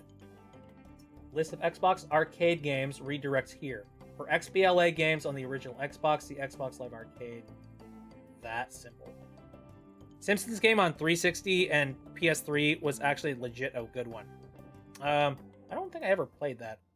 All right, let me just click on list of games A through L. 3D support, Connect, downloadable titles, live indie games, Xbox Live arcade titles. Oh man, I think if I'm gonna get, like, the most nostalgia I'm gonna feel is looking at the arcade titles, I think. Oh, is this in... Hold on. This isn't by order of release. This is by like, name. Is there any way that you can, like, change it by, like, order of when it was released? Because, like, that's kind of what I would like to see more than anything else. Maybe not. Okay, well, alright. Well, who cares? It's a big old list of games, so let's just look at it. I remember several 007 games that came out for it. So. 0D Beat Drop. Brain Blag. 1 versus 100. Oh, yay. FIFA. NHL. There was a lot of sports games that were released on the 360. And, like, I don't know what it was. Like, oh, Jesus. I'm also thinking about how long the PlayStation 2 was around. And, like, for a while, the only games they were getting were sports games. So, the amount of sports games on the PlayStation 2, I'm sure, is a list that, it, like, could probably be a CVS receipt. You know what I mean? 3D Ultra Mini Golf Adventures. 50 Cent Blood on the Sand. I remember that one. Shoot. List of best-selling Xbox 360 games. Do I want to see that list, or do I want to... Do I want to go down, like, the memory lane of seeing all the stupid stuff, including all of the shovelware, which the shovelware make me happy. Shovelware is just like, number 1 may surprise you. All right, do tell. Sure, let's take a look at this list that Pierce has handed me. Okay. Connect Adventures. That's interesting. Is it because it was a pack-in with the Kinect? That must be it. I can't see any reason why somebody would actively go out and pick up Connect Adventures. Probably. Yeah. Grand Theft Auto 5. Yeah, I can believe that. Minecraft Xbox 360 edition. Well, Minecraft sells like hotcake on anything, so yeah. Call Call of Duty Modern Warfare 3. Modern Warfare for a while was a freaking juggernaut. I don't know if it is a juggernaut nowadays, but like, Oh yeah. Oh dude. Okay, so I have only played a select few like Call of Duty games, but the Black Ops series was like actually freaking awesome. Like it, there was actually like psyop crazy, like, corrupted experience kind of stuff going on with that series, and that was like really cool. It felt different from a bunch of the other Call of Duty games that they had been releasing up to that point. So I can see why it's got like the fan base that it does. Inova is taking off. I'm the one that tells lies. Yeah. Halo 3, not surprising in any way, shape, or form, because Halo 3 was freaking amazing. Peak shit. Holy crap. Even to this day, I'm just like... Dude, I remember, like... So, for the longest time, we had, like, the... I forget how. I think you could download trailers directly from the Microsoft Store. And I remember we had the... What was... that one trailer? It was, like... the first teaser that they released. When they released that first teaser, everybody lost their freaking minds. Like, holy shit. Like, we didn't know what the heck we were looking at. All we knew was that it was, like, on Earth. We knew that, like, they were sending some... They were starting up some kind of ancient-ass machine, and we didn't know whether or not it was something that was going to, like, wipe out all humanity. We just saw that, like, it was really bright, it was really gigantic, and, like, we were super hyped. Because we were like, we cannot wait to see how this turns out. Then it turned out the thing that turned on was kind of, like, innocuous. It's just like, oh, cool, it's a portal. Great. My favorite part of Halo's marketing campaign was when the head of Xbox tattooed the release date of Halo 2 on his arm. Wonder if it's still there, or if he's gotten that removed. So yeah, there's that. There's Call of Duty Black Ops 2. Skyrim, because it's frickin' on everything. Oh, it's still there. Very neat. Grand Theft Auto 4, which, yeah, that makes sense. Grand Theft Auto 4 is, like, a legendary freaking game. I always wondered, like, okay, I don't want to give, like, Rockstar too many ideas or anything, but I feel like Grand Theft Auto 4 is such a different and interesting experience that I could see them giving it, like, a major remaster. You know what I mean? Like, shining stuff up. Well, they got to keep a little bit of the vibe of the game, Grand Theft Auto 4. Like, to me, if I had to personify one particular game as, like, the quintessential gray-ass Xbox 360 game experience, Grand Theft Auto 4 is it. Like, Grand Theft Auto 4 is where the grit and grime comes from. So, I feel like if they had to do any kind of remaster for it, I think they gotta keep that aesthetic. You know what I mean? Like, in some capacity. I don't know how they would do it, but, like, I don't know. I'm not against the idea of there being a remaster that, like, makes it look shined up and nice. Though, they've had a great track record of remastering their games in the past, haven't they? Anyway. Call of Duty Ghosts. I remember seeing Call of Duty Ghosts, but I never personally played it. Yeah. I don't know. Anyway. There's so much Call of Duty on here! Jesus Christ! Ugh. It was the era, I guess. How are Call of Duty games nowadays? Do they sell well? Please tell me they don't. I haven't looked into it in many, many years. Halo Reach, heck yeah, boy! The final hoorah for Bungie before shit hit the fan. And before everything went bad. Gears of War, wow. I remember I played Gears of War once. And that was at a friend's house. And, like, it was okay. I wasn't a gigantic fan of it, really. It was like, Okay. Gray and miserable third-person shooter where you're shooty, and then you get shot a little bit, and then you wait for the red jam to like wipe off your screen, and then you duck back out of cover, and then you shoot a little bit more. And it felt very railroaded and stiff, and not much was happening. Whereas, like, I don't know, I always felt like the Halo games were a little bit more interesting in that, like, you know, everything was railroaded and all that jazz, but it felt like a big old sandbox, and like how you jumped around and shot things was kind of up to you. Favorite Gears of War game is Ghostbusters. Oh yeah, that's right. I forgot about that. There's Gears of War 2. All right. It sold about as well as Gears of War 1, so. Oh, Batman Arkham. So, dude, I have not played the Batman Arkham games all that much, but I do own Batman Arkham City, and I've considered playing it on stream a couple of times because apparently, like, this is one of the best freaking Batman games. Mwah. Period. And what's nice, here's a little fun fact for you.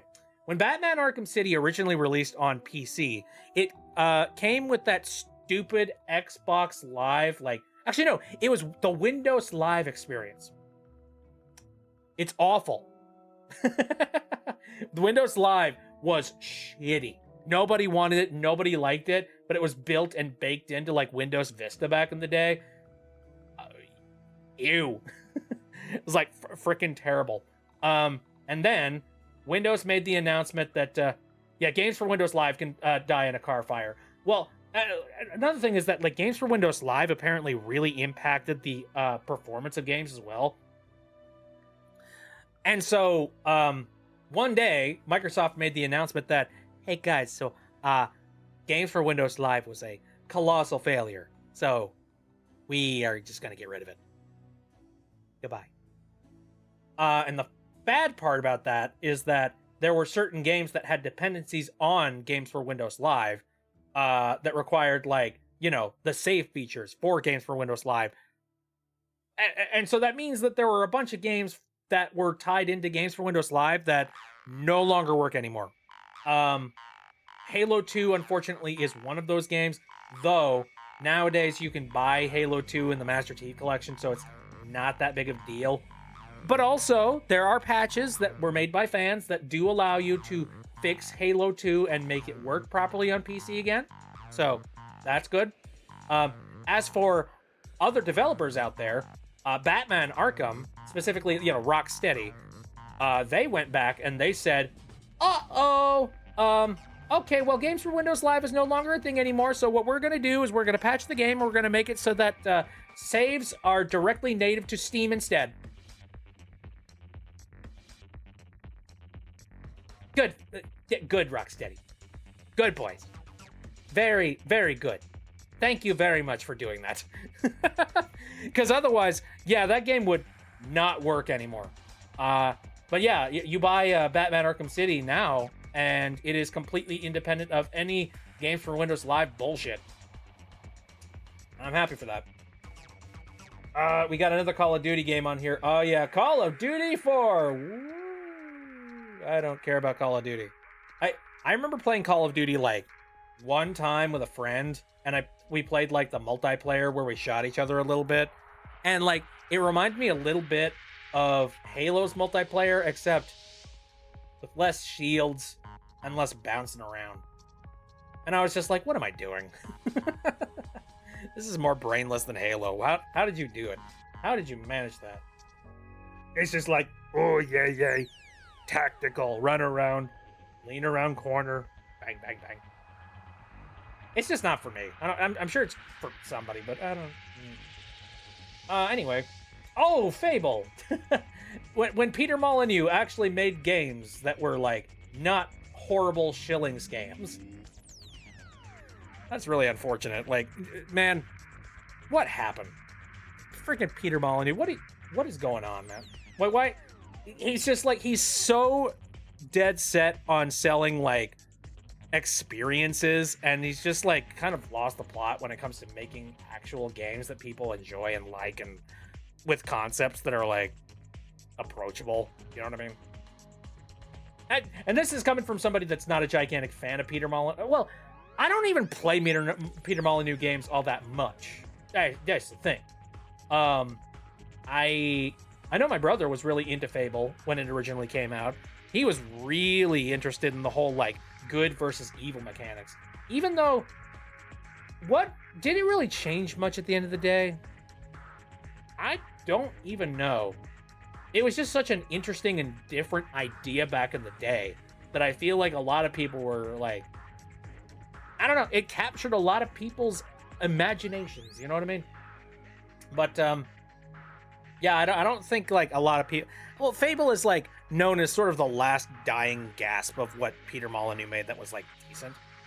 And now, I remember I bought a Peter Molyneux game. It wasn't Fable. Here, where do I have it sitting around here? What was it called? I'm gonna look it up real quick. Because I have it in my Steam inventory and, you know, regret. All of the regret. Here we go. I think the reason why I bought this was because I went out to PAX 2013 way back in the day, and I was at the convention where Peter Molyneux actually made an appearance, and he was advertising this amazing gaming experience that he was now pushing on people.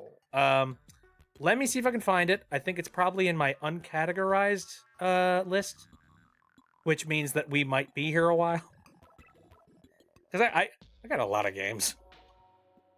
Here we go. He was selling this one game called Goddess. I'm just going to head over to the Steam page for that.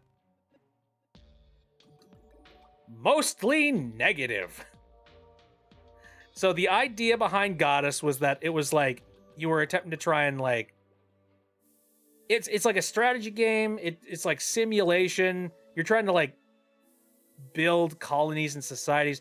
It reminds me a little bit of like Civ, except if Civ sucked. You know? That's the vibe that I get with it. As for the reviews, let me see the reviews.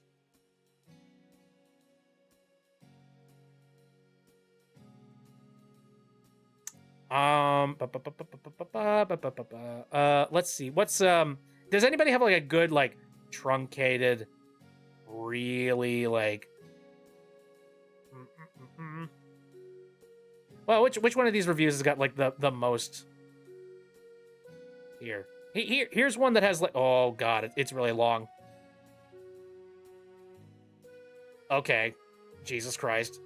You know what? I'm just gonna go ahead and read it. Why the heck not? This is a review that was done by Galby3000 over on Twitch. No, I'm sorry, on Steam, rather. And it's for the game Goddess. Now, again, the concept of it is it's sort of like a Civ-esque kind of thing. You play God, basically. Goddess is brought to you by the legendary designer and inventor of the game, the God game genre, Peter Molyneux. Oh dear. Okay. So key features. You can sculpt the entire world and make it truly unique to you. Oh, Pierce says, I've never played any Fable game, so I don't know. All right. Be adored and worshipped by tiny devoted followers. Who gives a shit? Create villages and towns, grow their population, and sculpt the very land. Lead followers from your homeworld and set sail on voyages. Nurture the growth of a civilization as it rises from the dawn of primitive age. Jesus Christ. Cast miracles of both beauty and destruction. Anyway, so here's a review that was, again, from Galby3000, who said, when I first got this game, I was hooked. I would have recommended it in a heartbeat to anyone who showed an interest in it. I even bought a copy for a good friend of mine so he could play it too. We even had PvP matches in the now removed multiplayer side of the game. You removed multiplayer? What the fuck? The game is not what I paid for anymore. Oh, it's one of those. Oh, I see. You buy a thing, and then they change it later. That's what's happening here. I did not pay for a mobile touchscreen game. Oh no. The fact that 22 Cans have gone this route with Goddess has made me play it less. I used to spend hours on end playing it until it changed this mobile style. Take a look at this old screenshot which shows a few features that I miss from the game, and then he's got features there. Features like flags on buildings to show when they are full that wave in the direction of the wind. A follower who is named after a friend who I beat up multiplayer match. Okay, so not to mention better looking buildings with more variety. The sidebar of skill was easier to use than the current system. And how about other races like the ginger hair race or the mountain men? Now it's just us and the Astari. All right. Interesting. So yeah. It's got screenshots between what it was and what it is now. So apparently looks worse, got rid of multiplayer, and they basically turned it into a they turned it into like a mobile game slap thing apparently, which, God, that's shitty. Why would you do that? That really sucks. Which is interesting because like, so this was a review that was made in 2014. When would the slappening have happened, I wonder?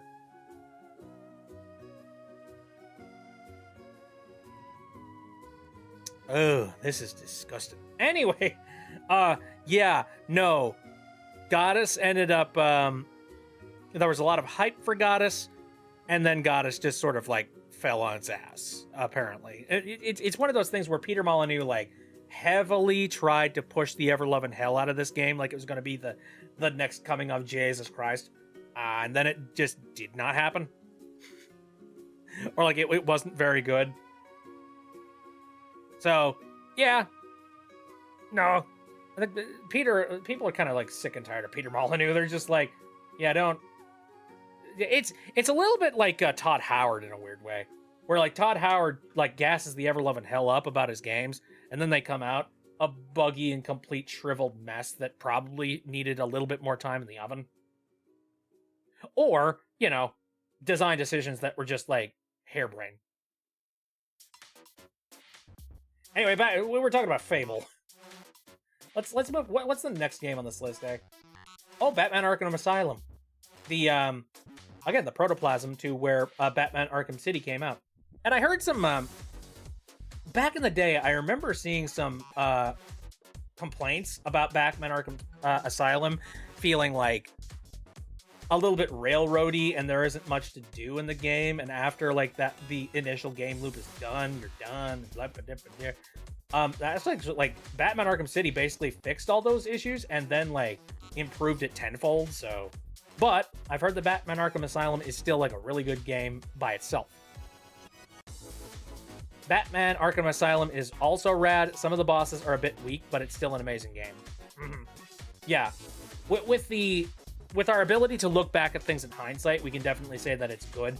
I remember there were people that complained about like certain elements of it. Again, the railroady kind of thing was the main thing that I remember. Scarecrow sequences are incredible, apparently. Interesting. Rodder is here. What have I missed?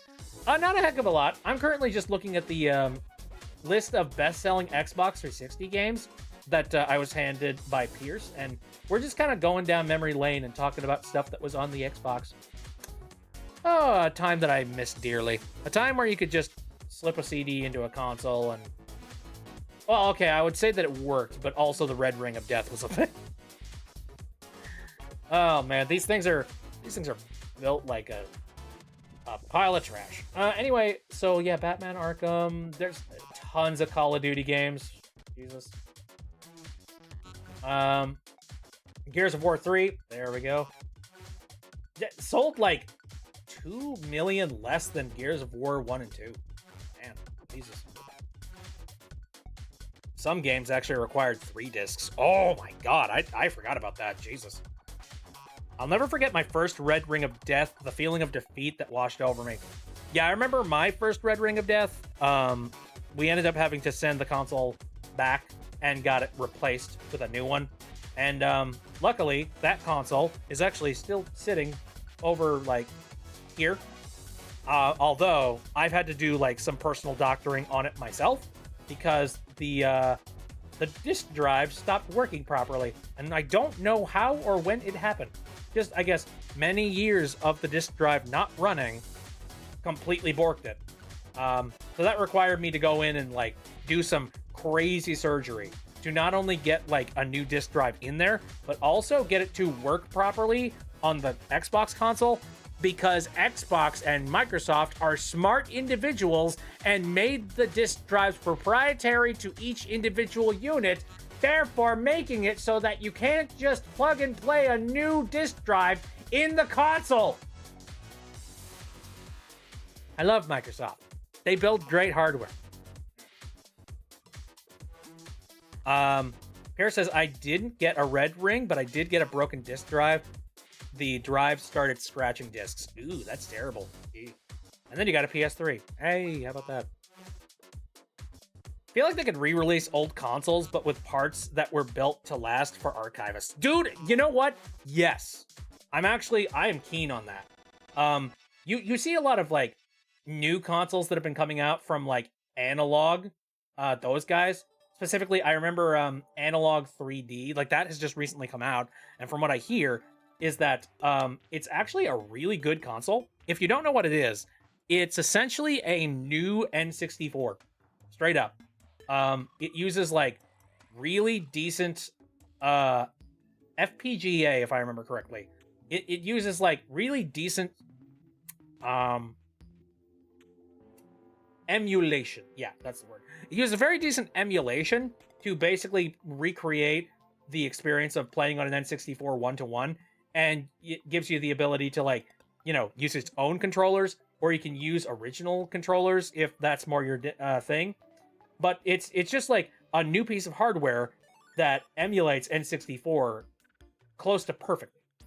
And like, I think more game companies need to just do this. Straight up. Just like make a new version of a console that previously existed, so that people that want to be able to play one of those previous consoles can do it. And we're kind of at that age where like a lot of cartridge consoles have gotten that treatment, but we haven't really seen that from disc consoles specifically.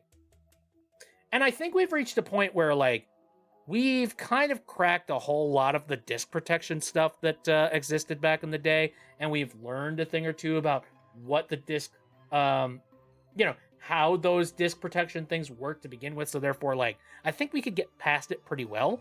I think we could start making disc, like CD-based older consoles in like the newer age. I'm not against that. Like, these consoles are getting really freaking old, man. They're not going to run forever. Why not? Let's do it. I know consoles are just like computers built for a super cheap price, but now people really want their consoles to last. Yeah, absolutely. Digital is not time-proof. Well, another issue is that CDs are also not time-proof either. I've talked about this on the stream a couple of times, as well as like I've seen it in media a couple of times as well. There's a fun little phenomenon called disc rot. Don't you love it? So there's a couple of things that are like similar to this.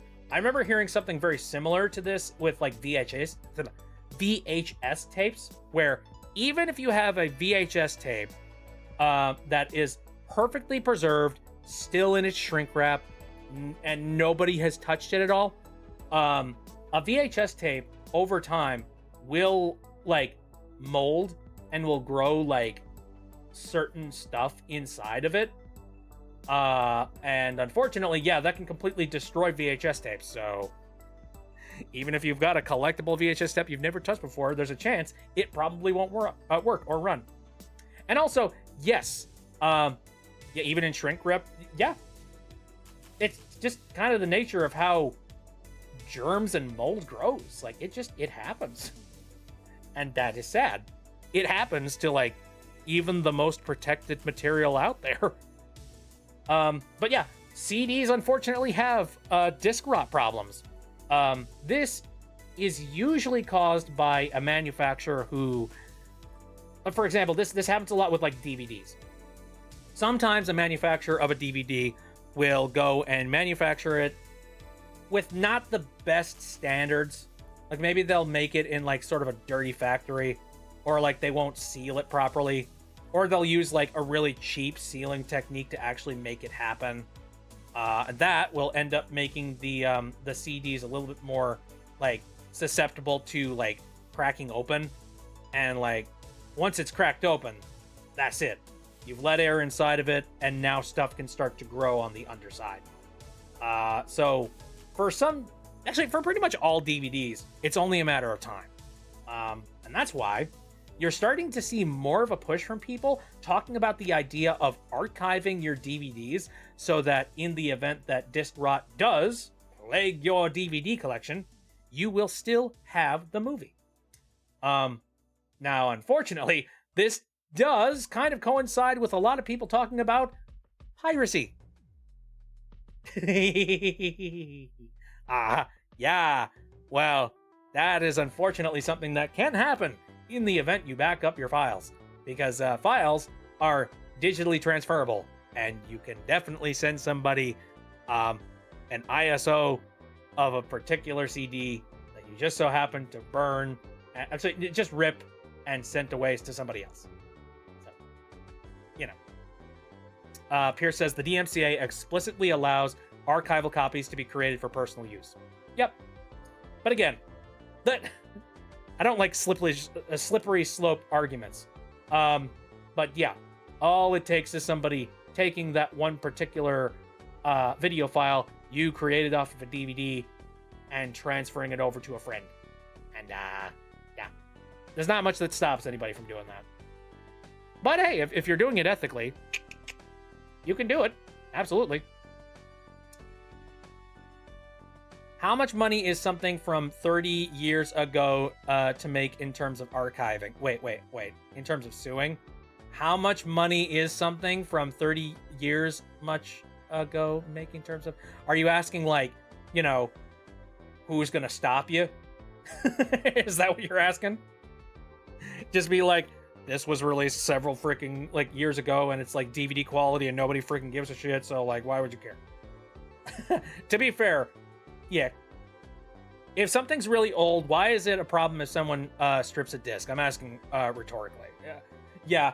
I mean, it kind of comes down to whether or not a company is like really litigious about like keeping control of their media.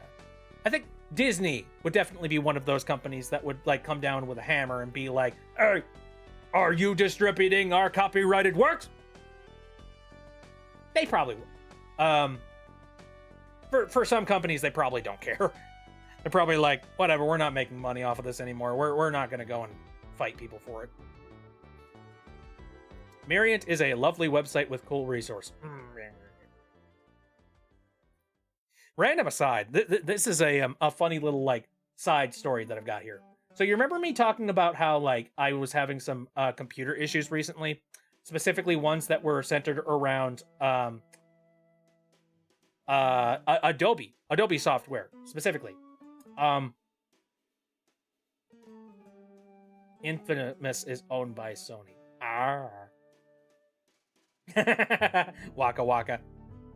Phoenix says, I always got these mini skits that came with my DVDs that explain the consequences of piracy and why it's illegal. And you know, that's legit. Like, piracy is illegal, and you don't, one, morally, it's terrible, because, like, you're taking away money from somebody who probably could use it, you know? Like, you want that money to be going back to, like, the people that released it, because they paid a bunch of workers so that they had the ability to, like, continue to work, and, like, you want them to have another job at the end of the day, so, you know, keep the money flow going. It's legit. Like, you don't want to pirate. You don't want to, like, take money from people's, look, you don't want to rob people, essentially. However, like, there's a specific line, and, like, there's a specific point where, like, who's really making money off of a DVD sale at this point? You know what I mean? And also, like, if you've bought it legitimately, a DVD with your money, and if you back up a file, and if you just keep the file yourself, Not illegal. You can just keep it. He's fine. But yeah, like, you know, don't go sending don't, so that you were always told, don't copy that floppy. The copy ain't the problem. Don't distribute that floppy. I guess that's the best way to put it. Kippy says, reminds me of the fan fiction legality argument. Like, technically, by all means, it's within an author and creator's right to challenge most fan fiction on whether or not it's fair use, especially if someone is selling their writing or making money. But aside from a brief time where Anne Rice was glaring down FF.net, most people have made a gentleman's agreement to not go after fic writers. Yeah. Technically, you can go after somebody for that copyright. I mean, the same argument comes from, like, fan artists and stuff who sell their wares on, like, you know, on, like, internet places, and also, like, at, like, conventions and stuff. Technically speaking, if you want to be real technical with it, all fan art is illegal in some capacity, because you don't own that character. But it's kind of one of those things where it's just like, how much harm are you doing really? That's what it kind of comes down to. Like, if you make art of a particular character, and if you're not selling it, well, there's absolutely no harm whatsoever. It's just like, okay, whatever. It's fan art of a particular character. Who cares? If you are selling it in very limited quantities and you are not actively advertising the fact that you own the character, and also if you are selling it in such a way and in such a market that it will not impede the ability for the original creator to make money off of said product, then most times a company will not actively go after you because they're just like, nope, waste of lawyers, waste of resources. People are making art, people are enjoying themselves, just let them do their thing. It's only when you actively start saying, hi, I am Disney. That's the moment where it's just like, okay, nope, crack knuckles, let's kill. So, you know, I'm sure that fan fiction is probably in a very similar area where it's just like, as long as you don't advertise that what you're doing is like an official part of lore, then you're probably fine. It's funny, I know that there are plenty of like unofficial books for random like video game stuff. For example, I saw a Christmas gift that somebody got once that was like really unfortunate. It's like an entire novel that somebody wrote based off of their Minecraft adventures, and like I guess it falls within an interesting little gray area where it's just like, whatever, it's basically the fan fiction of somebody's adventures exploring through like a Minecraft world and the Nether and all that stuff. Like, I don't know. Is it making a whole lot of money? Is Microsoft dying because of the fact that this guy's random weird novel exists? I think it's a little bit seedy to go and like publish that, but not killing anybody really. It's kind of fine. Is it illegal to back up DVDs from a local library? Probably. I would not recommend doing that. No, I would say you need to own that DVD. Don't go and get DVDs from a library and download them for free for your personal use. Like, that's bad idea. Sorry guys, Miyamoto can't eat tonight because you pirated Mario 1 on your phone. How dare you? Bum, bum, bum, bum, bum, bum, bum. No, ah! I was just gonna say that was Donkey Kong. Anyway. Yeah, support your local libraries. They have many resources that are really important. Stuff that, like, you know, maybe you don't need, but somebody else might need them really much too. So, like, hey, maybe donate.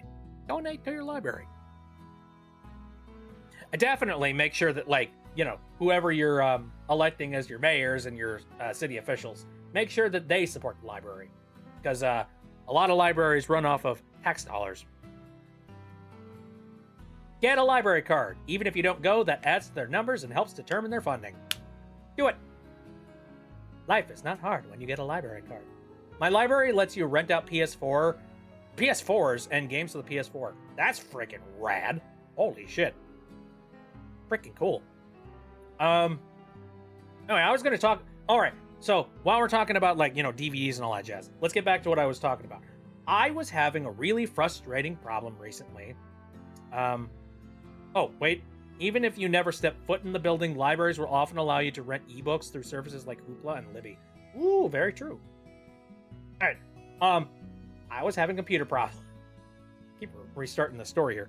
I was having computer problems recently, and they all have to do with Windows 11 being smelly. Well, also it has to do with the fact that I'm a curmudgeon and I have really old software and all that jazz. And, for some reason, I was having problems with, like, I would install Windows 11 onto my game PC, and then I would, like, install a bunch of my software as well.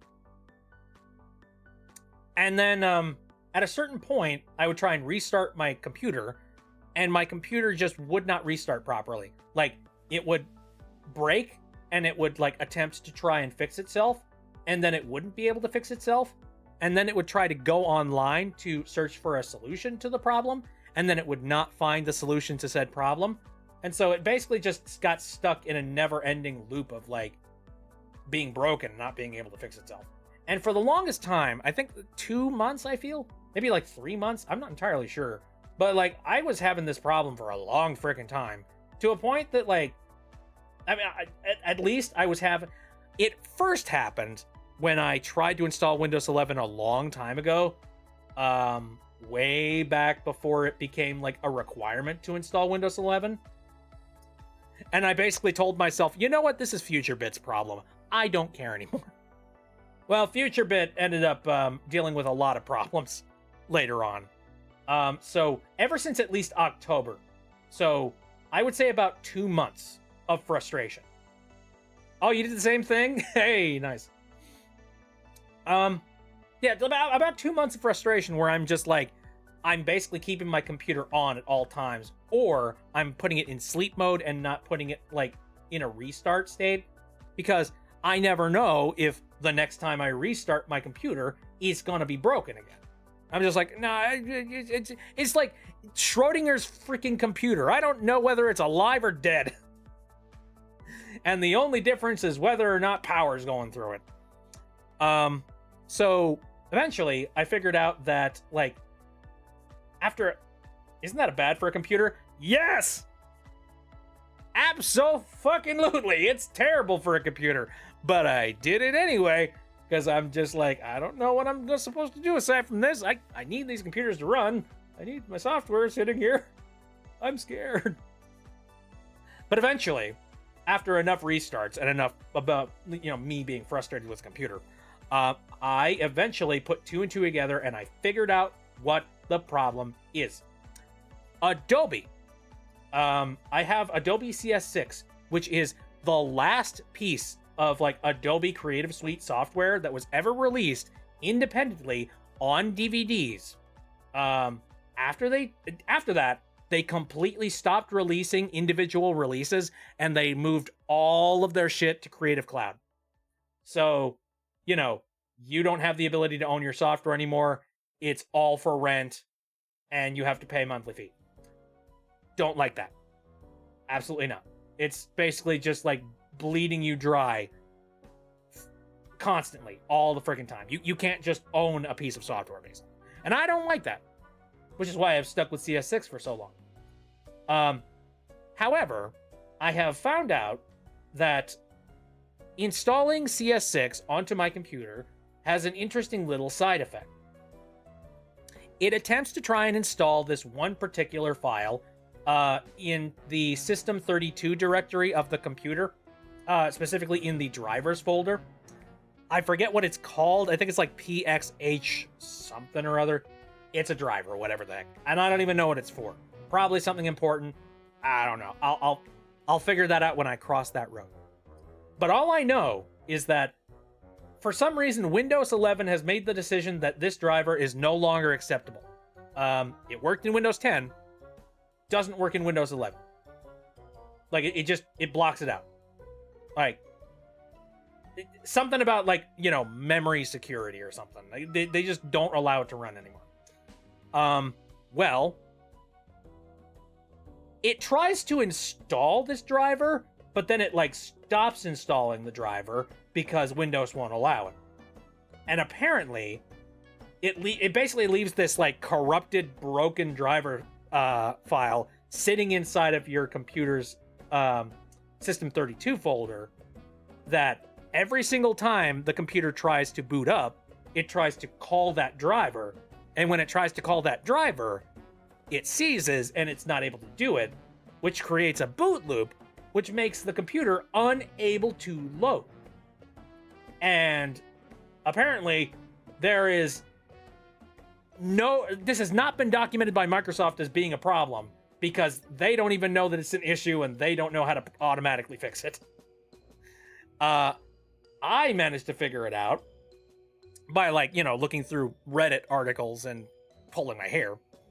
And I figured out, yeah, you can, like, open up a command prompt and, like, you can type in some specific commands to basically, like, rename the file so it no longer has the ability to call it as a driver. And bada boom, bada bing, you have access to your computer again. Hey! And again, I don't know what the heck the driver does. It's just a piece of shit. It's like, I don't... Like, and the funny thing is, you turn that file off, Adobe, like, software works perfectly fine. What was it for? What was the point? Phoenix says, that weird thing that happens to me on Twitch where the video is delayed 10 seconds has been happening to me on Paramount. Phoenix, I think your internet is just cursed. I don't know whether or not you need to, like, find a new internet provider or if, like, your router needs a replacement or something. But you've complained about internet, like, every single time you've come into this stream. Like, I would say ghosts. Wipe the system clean. I don't know. I have no answers for you. Anyway, Abroader says, someday I'll make Linux my main. Someday. Same. Dude, yeah. I so badly want all of my hardware to have compatibility with Linux so that I can just abandon Microsoft and Windows entirely and just, like, say, fuck them. So bad. I'm so glad we managed to trick Rox into thinking. Yeah, it makes everything so much easier.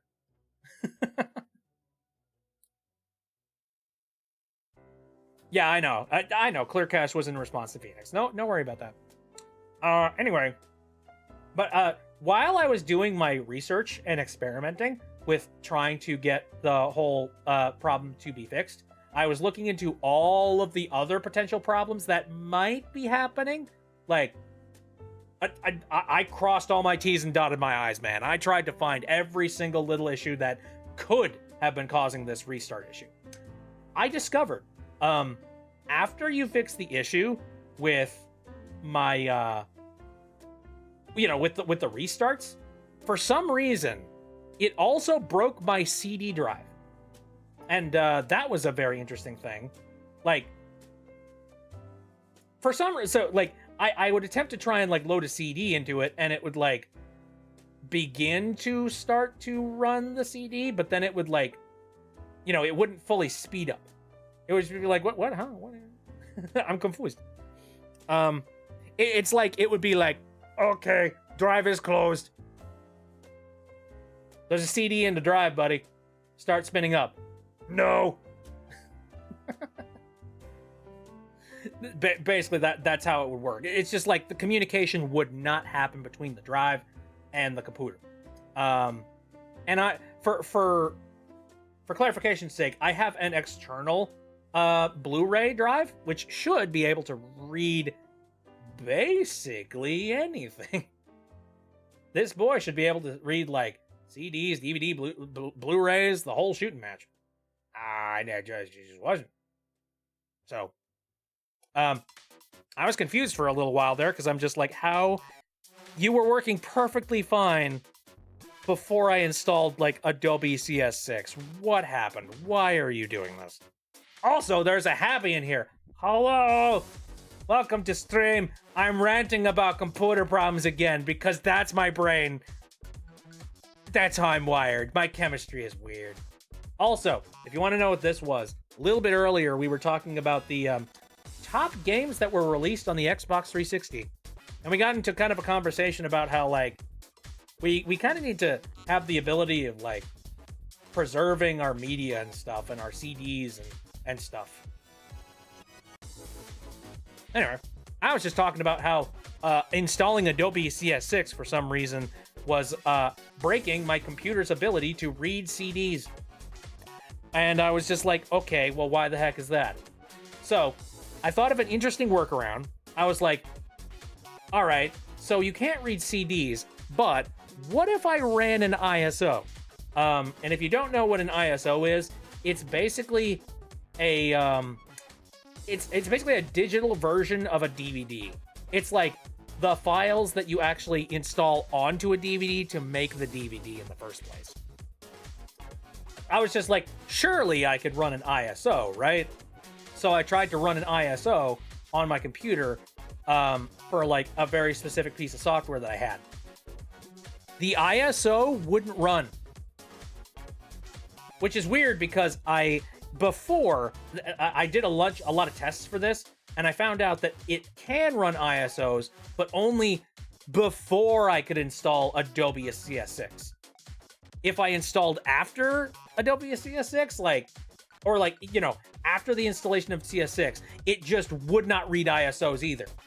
So my computer just cannot read CD players, DVDs, Blu-rays, and it can't read any ISO files. Basically, any process at all that involves using an optical disc was just dead after installing CS6.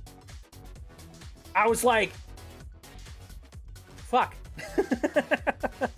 Why? What is happening? So it's a cup holder. Well, I wish. CD players aren't built that way anymore, especially like the thin ones.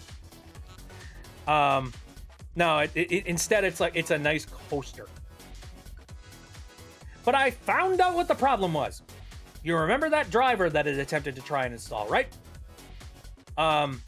Well, in the process of trying to install that driver, apparently it also tries to put down this dependency in the Windows registry that like calls upon that driver.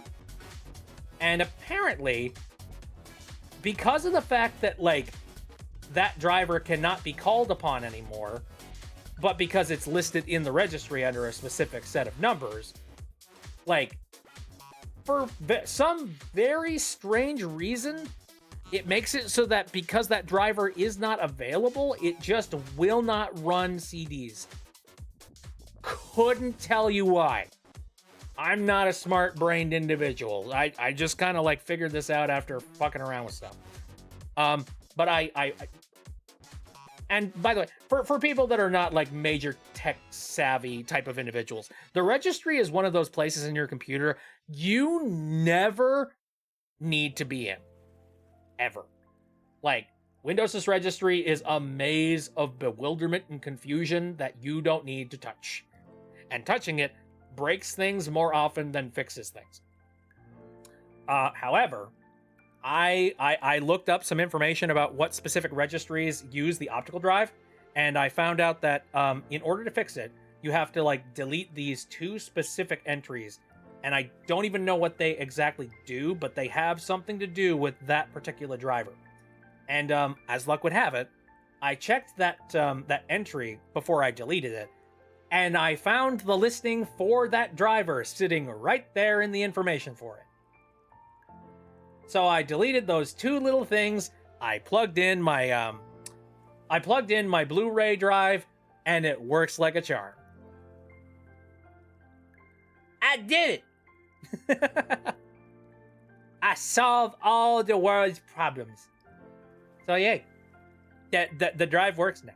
Yeah. So this has been my computer problems as of recently. Hopefully I will not have too many more of them because I got a lot of stuff that I need to work on. Have I seen, I've seen The Amazing Digital Circus. Yup. I also know that you know the Amazing Digital Circus because you've posted about it on the Tumblr. I've seen those posts. Hello. And yeah, oh yeah, Amazing Digital Circus. I'm so excited. Like, I've seen episode 7. By the way, for people who have not, for people who have seen it, episode 7, no spoilers.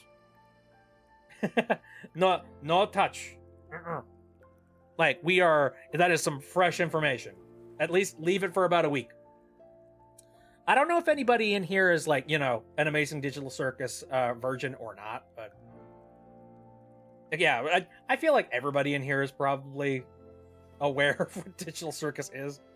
But yeah, man, that was an episode that took me on a wild roller coaster of just being like, excite, happy, oh god, fear, oh god, anger, oh god, betrayal, oh god, confusion, oh god, the actual 4. We don't talk about the 4. We just Kane, just Monica, just Kane, just Kane, just Kane. Oh god. Like, watching this episode, it has only, like, every single episode of The Amazing Digital Circus that I've seen has only upped my anxiety for everything happening. Like, there's a lot of really fun and exciting adventures that happen in The Amazing Digital Circus, and a lot of, like, fun comedy. And it's really nice, it's really fun. But every single episode, it's like, it throws fuel on the fire for worrying about what the hell is about to happen to everybody a part of this group. Like, it's lining up all of the pins, and the bowling ball is about to roll down the aisle and knock everybody down. Like, holy shit. I'm so scared and so worried about everybody associated. We'll see what happens. I don't know. That's about as, like, generic as I can possibly get without, like, going into spoiler details. Knowing that the characters are based off of I Have No Mouth loosely, and Kane is, what if Am was just a silly guy? Yeah, right. We'll see how things go. I don't know. So, extra aside thing, we were discussing a little bit earlier about, like, software preservation and, like, movie preservation and things in an era where CDs are actively, like, sort of wearing down, and, like, their CD rot is starting to become a thing, and everybody is making sort of, like, digital backups for stuff that they really care about.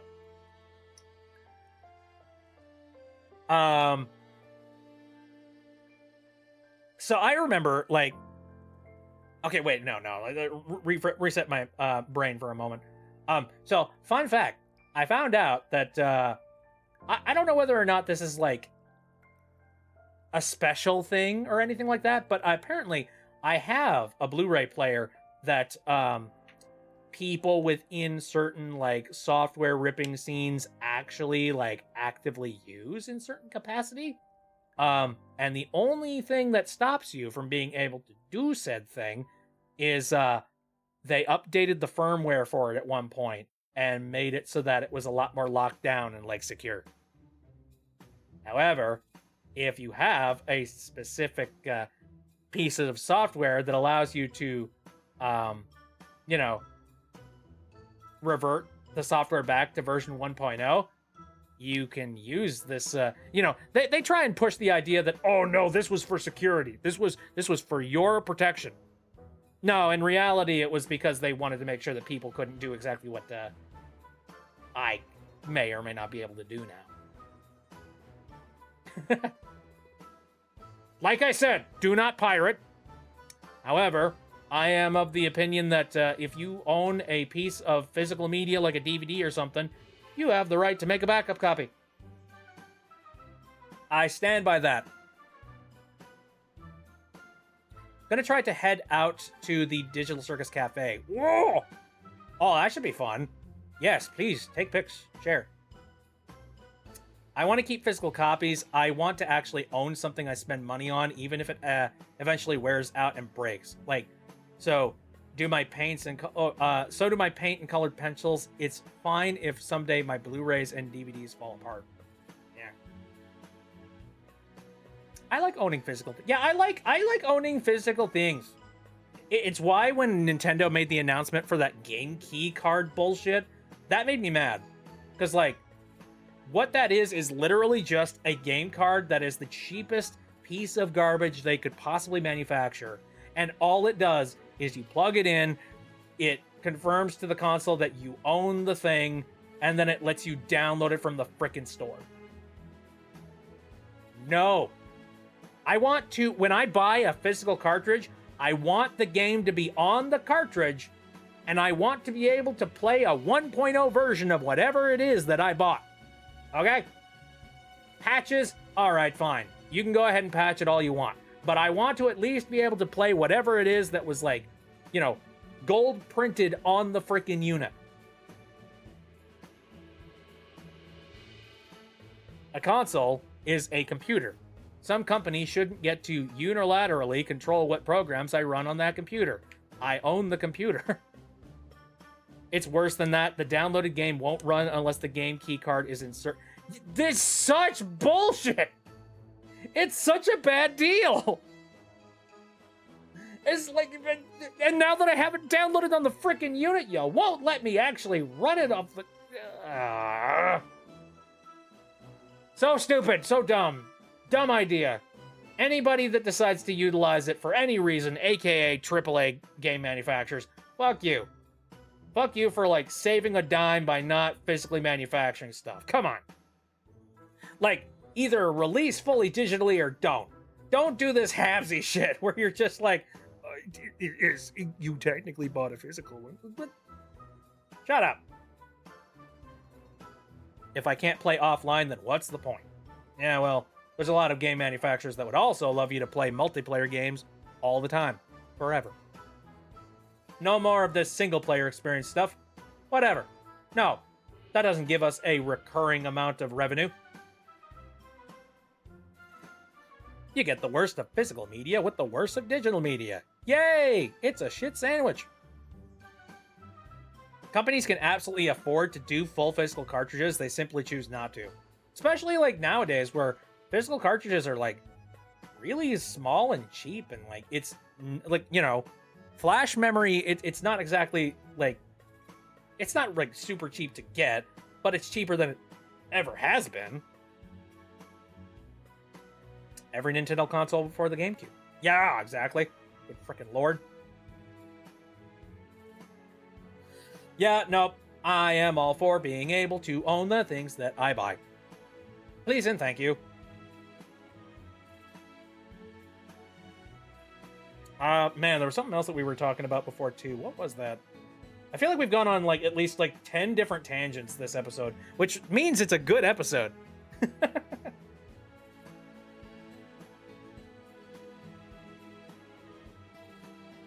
Anyway, there was something else. Remember when this was at a 360 game? Yeah, I remember that. We have it in the corner over there. I could literally just keep on talking about that if I wanted to. What was it? God, there was something else that I was going to talk about at one point. What was that? Like, it was a thought that I was like, I'll get back to this. But then my brain doesn't actually catalog it, so it's just like, nope, no you're not. Yay! I don't know what I have. It's not ADHD. It's definitely something. Hot take, PS3 had a better lineup than the 360. It's interesting you say that. Well, I feel like the 360 probably had numbers on their side because a lot of people bought a hell of a lot of 360s, and PlayStation 3 had a really bad turnout considering they initially released it for $600 with a bunch of extra crap tacked onto it that nobody ended up using at the end of the day. So I would say that like they had better things in terms of like the size of their library. The PlayStation 3, I remember having some really solid like exclusive games, if I remember right. But yeah, it's hard to accumulate a lot. Well, you know, on top of that, like the architecture for the 360 and the PS3 are very different. And for a lot of people, they just didn't want to do the port from 360 to, like, PS3. So, like, you know, a lot of stuff stayed locked on either console.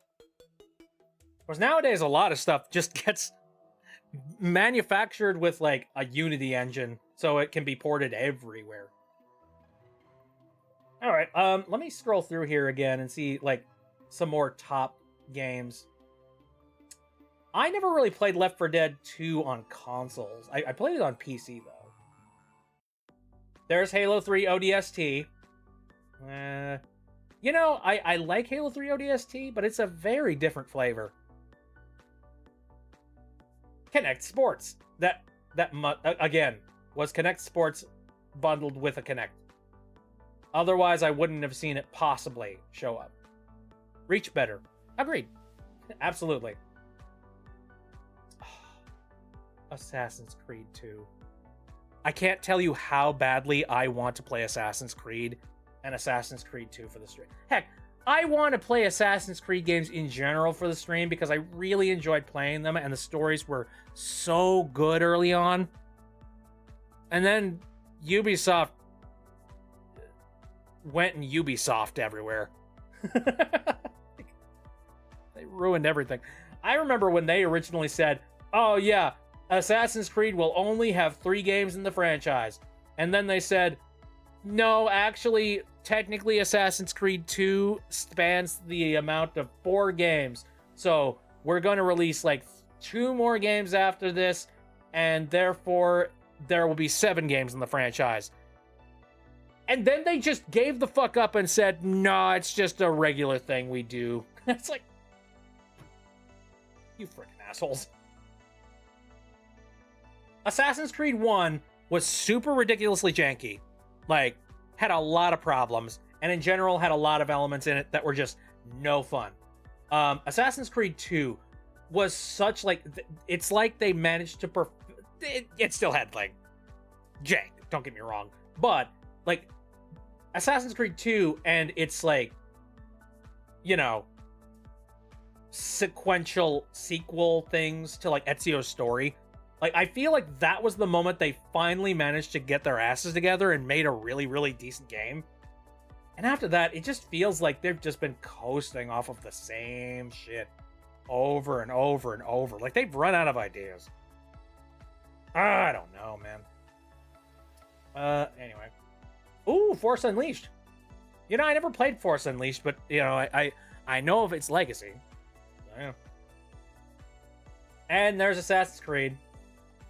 No lie, I have the original Assassin's Creed installed on my computer, possibly ready to go in the event that I wanted to do a live stream for it. The issue is that Assassin's Creed 1 for the PC only has controller support for the Xbox 360 controller, and like you need to finagle it a little bit if you want to get like an Xbox One or an Xbox Series X controller working on it properly. So, yeah, it's unfortunate. Unleashed mention! Oh, wait, it's another one. Right. Oh, you know what's really frustrating? I'm gonna go on another rant about this one. So, I remember I really enjoyed Assassin's Creed 1, and I was really looking forward to playing Assassin's Creed 2, and by this point, I kind of already made my decision that my platform of choice was PC. So, I ended up waiting for it to come out on PC. And then they made the announcement that it would be exclusive to their online service. And I think that was the day that a part of me died inside. Because again, Assassin's Creed 2, such a good game. Love it to death. But I cannot stand the DRM bullshit that they tried to pull. With the Uplay stuff. Nowadays it's Ubisoft Connect. If you don't know, they were attempting to try and make Assassin's Creed always on DRM. Essentially, like, you had to have a constant connection to their server at all times if you wanted to play the game. For a single player experience. With no multiplayer. What the fuck?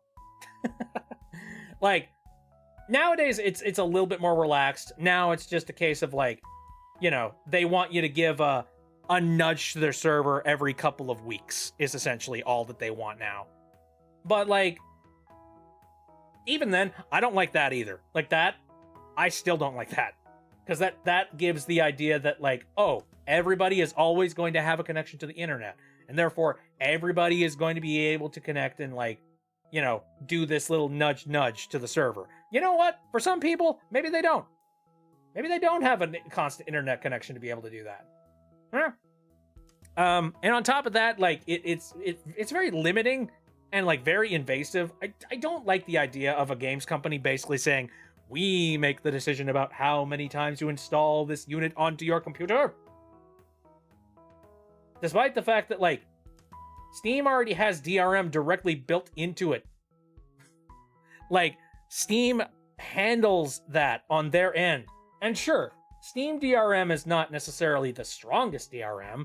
And yeah, people get around it all the time. And yeah, people steal the games and crack them and release them on, like, piracy websites. I would say that's more of an issue with, like, your product and the fact that people don't want to buy it. Like, that's an issue with you, not necessarily, like, you're making a bigger problem by locking people out of the ability to play the game legitimately. And I remember Ubisoft had this excuse being like, oh, well, the reason we're doing this is because of piracy. We want to be able to protect our bottom line. So, with our new system, it's pirate-free and nobody will ever be able to crack it. Guess what? Assassin's Creed 2 was cracked, I think, within the first 2 weeks. So, everybody that went and stole Assassin's Creed 2 got the ability to play it scot-free without having the stupid always-on DRM bullshit. Meanwhile, you have me, who was an actual paying freaking customer, who's sitting there playing Assassin's Creed 2, and while I'm in the middle of it and getting really invested, suddenly my internet drops out, and the game just goes, oh, no, sorry. You need to reconnect. No! Screw you. Yeah, nobody will ever be able to crack it. Pirates, I love a challenge.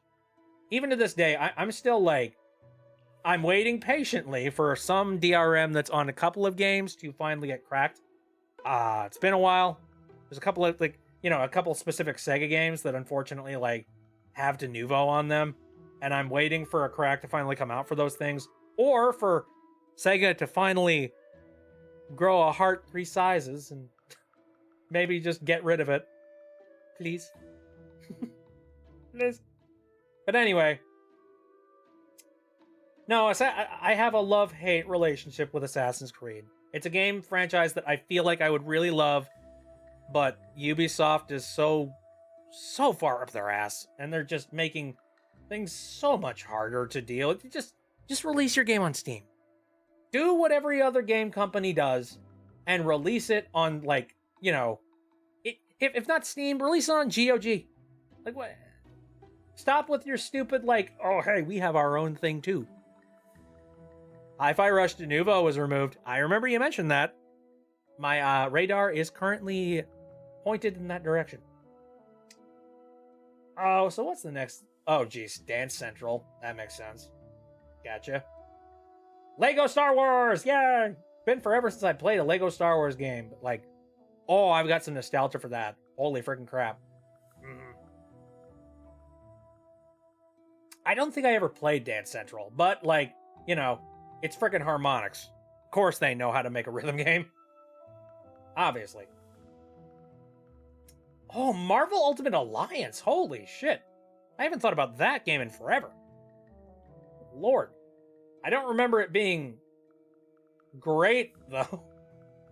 I remember it being, like, just okay enough. You know what I mean? Like, it's got a bunch of superheroes in it. All right, cool. I just remembered another exclusive PS3 game, Project Diva. Ooh, hey, there we go. A normal beat 'em up with a jillion characters. Yeah. And the problem is, a lot of the characters kind of felt like each other.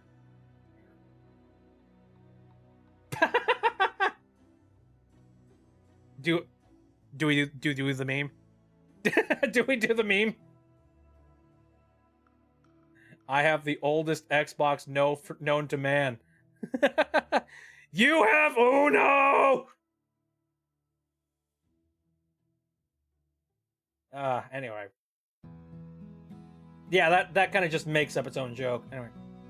Final Fantasy 13. I never really played.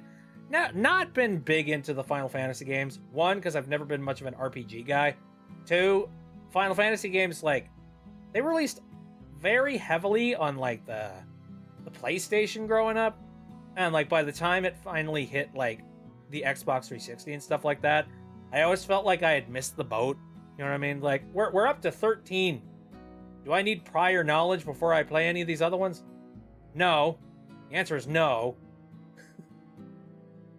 Oh, I am not missing anything with Final Fantasy 13. Okay, fair enough. The 360 version required 3 discs. Ain't that the truth when it comes to Final Fantasy stuff?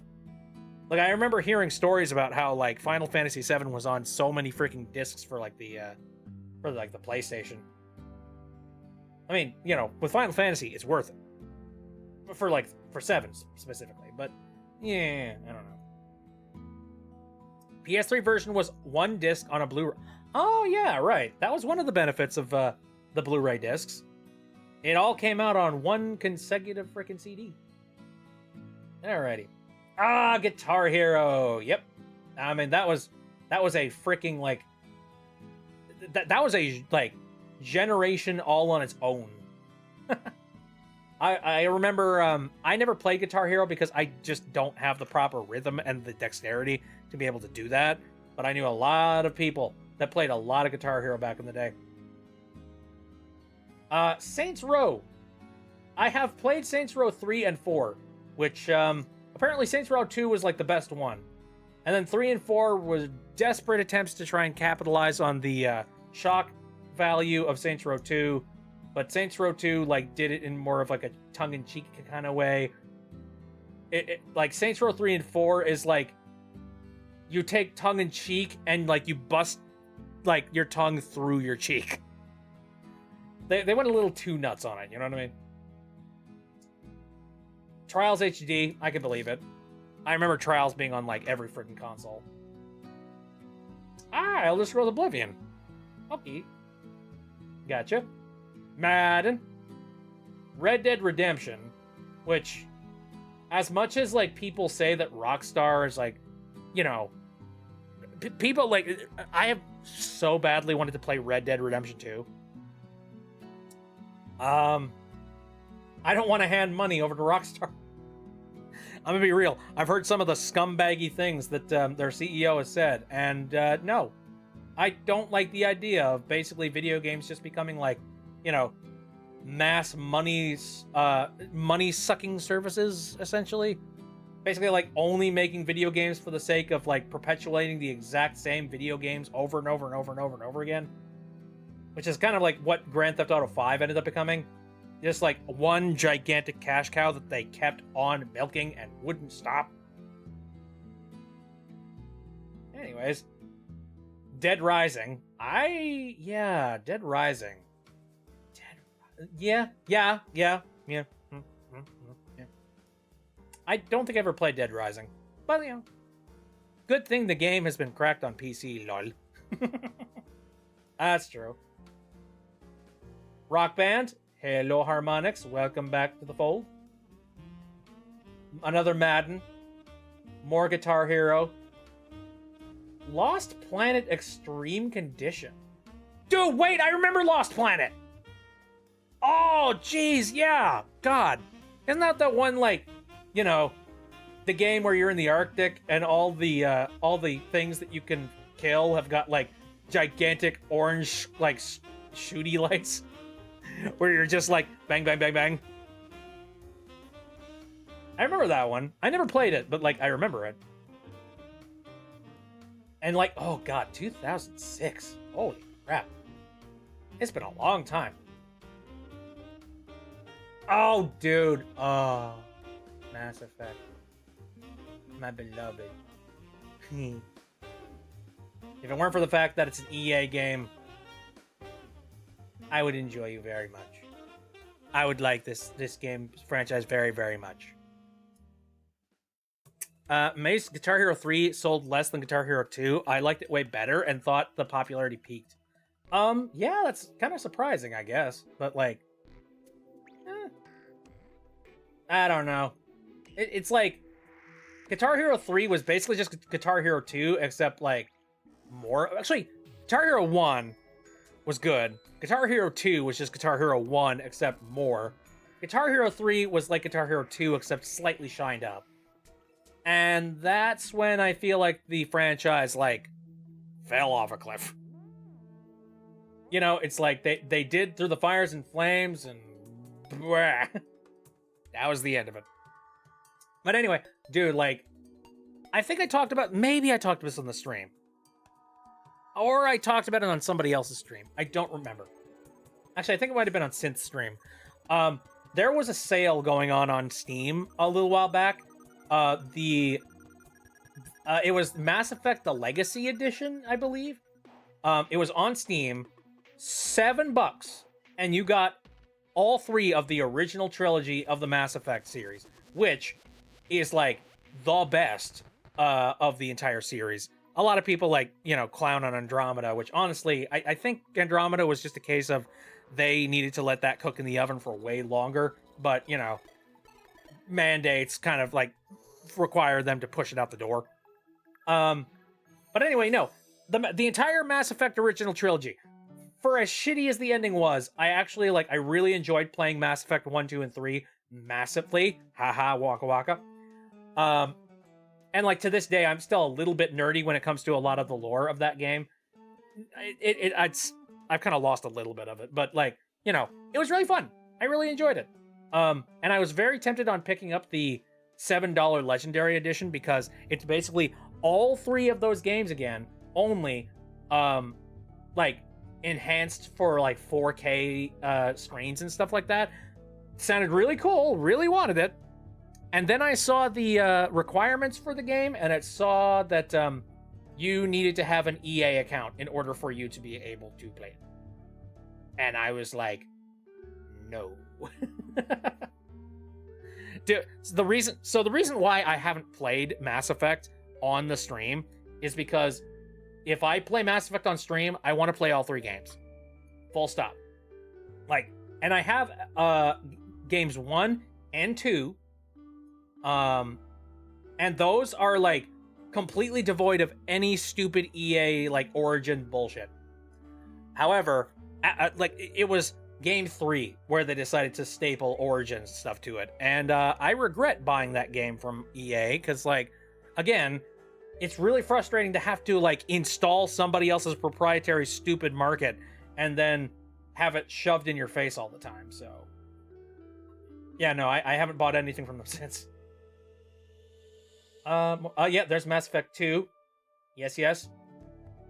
Rainbow Six, I've heard good stuff about Rainbow Six Vegas, but I never played it. I believe I actually own Rainbow Six Vegas for PC, but the problem is that I believe I got it in a bundle deal with my laptop a while back, and I was really psyched about giving it a shot because I was just like, yay, super excited, this is gonna be cool.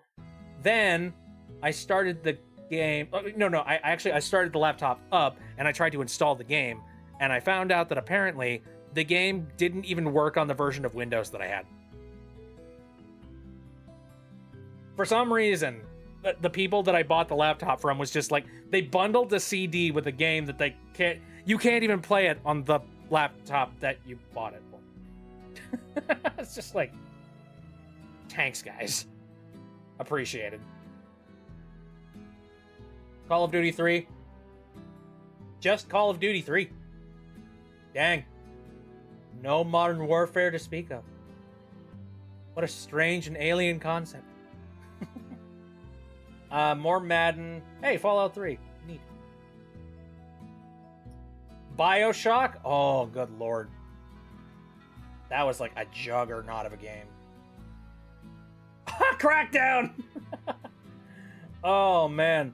The Bungie... actually, was it Bungie that made that? Yeah, I think it was. I remember the only reason why anybody bought Crackdown back in the day is because it came with a demo of, like, the Halo 2 multiplayer Alpha. I distinctly remember that. That's why this is here. That's why I see you. BioShock! BioShock, greatest of all time. Daily reminder, BioShock was a masterpiece. I think I own BioShock, and I'd never gotten around to playing it. So, one day. Perfect Dark Zero. Oh, rare game. Neat. Resident Evil 5. Ooh. But again, Resident Evil 5 was definitely one of those games that came out during like the gray era. The one where like everything looked gray and brown and disgusting. You need to play it the moment stream closes. I got a lot of shit to do. Oh man. And again, I'll play it at some point. Don't worry. Ghost Recon Advanced Warfighter. Wang. Okay. Call of Duty 2. How about that? Fight Night Round 3. UFC 2009 Undisputed. You mean you aren't a fan of the mid-2000s urinal color theory? No. There's Guitar Hero World Tour. Rainbow Six Vegas. Oh, Rainbow Six Vegas 2. Alright, nice. Battlefield Bad Company. Rock Band 2. Dead or Alive 4. FIFA.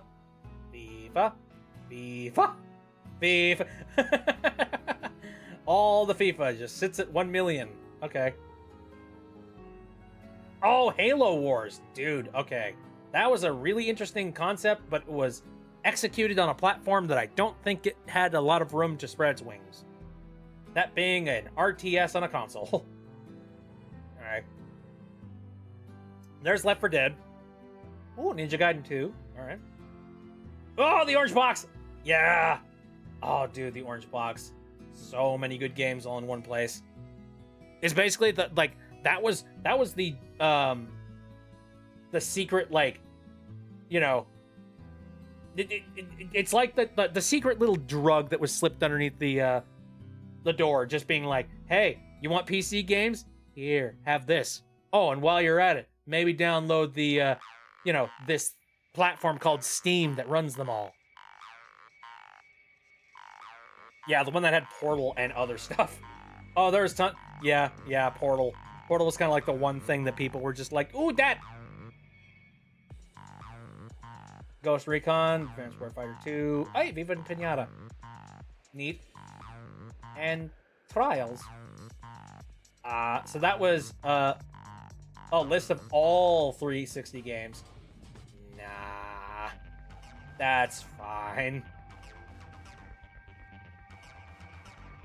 And several different other references and whatnot. So, neato, you can take off to the side. Alrighty. Well, that was an interesting little trip down memory lane. But I remember there was a lot of other random Xbox 360 games that I remember playing back in the day that, like, are really obscure, that probably, like, nobody remembers. Usually there were games that, like, I picked up, like, as a rental. Bit, you should try EX Troopers. Refreshment. Let me look up EX Troopers real quick.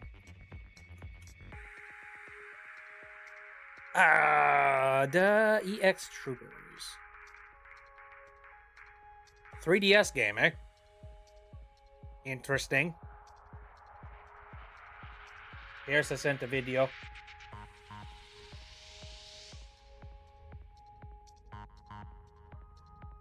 Do it.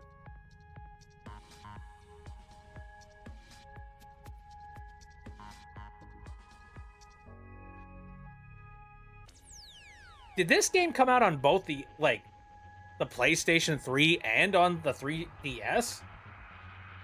What?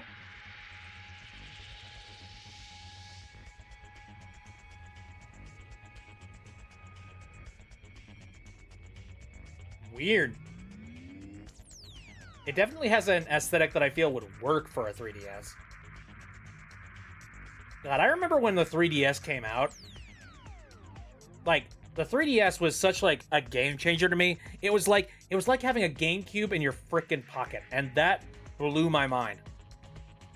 Nowadays, I have something that's infinitely more powerful in my pocket. But,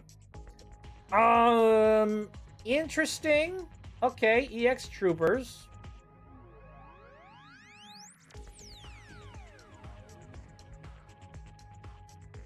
Action, third-person shooter. It looks interesting. But I'm curious why you think like this would appeal like massively to me. It looks good, don't get me wrong. I say that about a lot of stuff, though.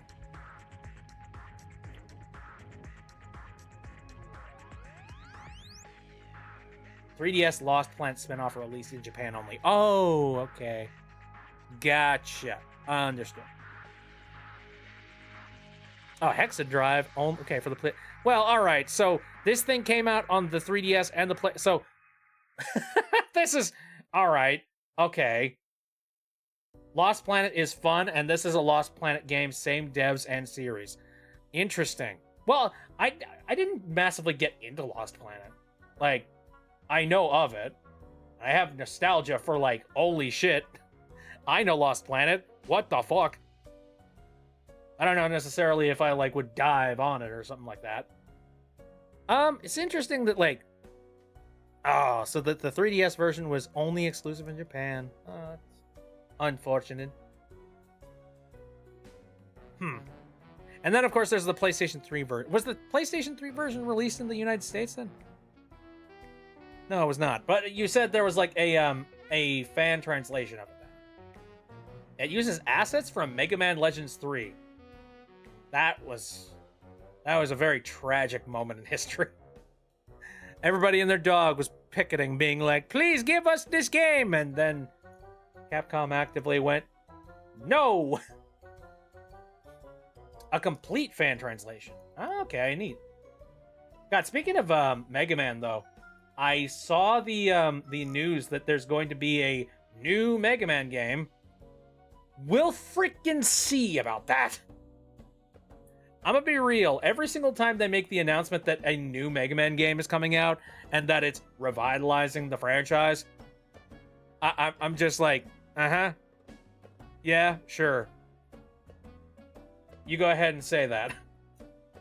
They did show gameplay of that new Mega Man game, though. It's like, I don't know. It's like, I remember when they were pushing Mega Man 11. It used the same framework as Mega Man 11? Okay. I remember when they pushed Mega Man 11 and they were just like, "Oh my god, Mega Man is back!" And then, like, people didn't pick up the game. Or at least they didn't pick it up that much. I don't know. It's like, there's something about Mega Man that feels like it belongs on old hardware. You know, like, just the formula of the game works really, really well for, like, the NES and, like, for the Super NES as well. Especially for, like, the, you know, the Mega Man X series. It's like, you try and move it anywhere outside of that, and it just feels, you know? I just want Legends 3 and X9. I think, yeah, an X game would definitely work really well in this day and age, I think. I see. Anyway, we're starting to get a little bit late into the night. And I have been, like, talking nonstop for the past 3 hours. Good lord. Getting a stretch on. Yeah, watch as my head just passes through my body. Anyway, I think I will call it a night for tonight. But just as a little bit of a reminder, once again, next week we are going to be doing some movie nights. One on Tuesday, and one... Stretch that invisible neck. Anyway, 2 movie nights that are going to be happening. Same movie, Muppet Family Christmas. That's going to be happening on our Discord. Happening on Tuesday. Going to be happening on Friday. Both of them happening at 7 o'clock p.m. So roughly around the time that I start stream every single night. So, you know, I hope that'll be like fairly easy to remember. So yeah, that is the plan for next week, and then the week after that, like I said, it's going to be the Bitsby Streams 10-year anniversary. 10 years that I have been a goober on the internet doing all sorts of random bullcrap. Some of it is a VTuber, some of it not. But, yes, and we got some activities for that. The trailer for that is going to be coming out on basically all my socials and over on the Discord as well. And, you know, hopefully people are super excited for all of the festivities. But that, yeah, it's going to be coming out tomorrow. And then Thursday, I will be releasing the schedule for this week. Which, like, you know, because that schedule is going to have some information on one of the days, you know, aka the Sunday. I'd like to make sure that I don't, like, spoil it. But yeah, you guys have gotten a little bit of a spoiler of it tonight. You know, a little bit of the announcement. A little bit early. Anyways, that will do it. First of all, I'm gonna go and check and see if there's anybody currently live. Possibly, who knows?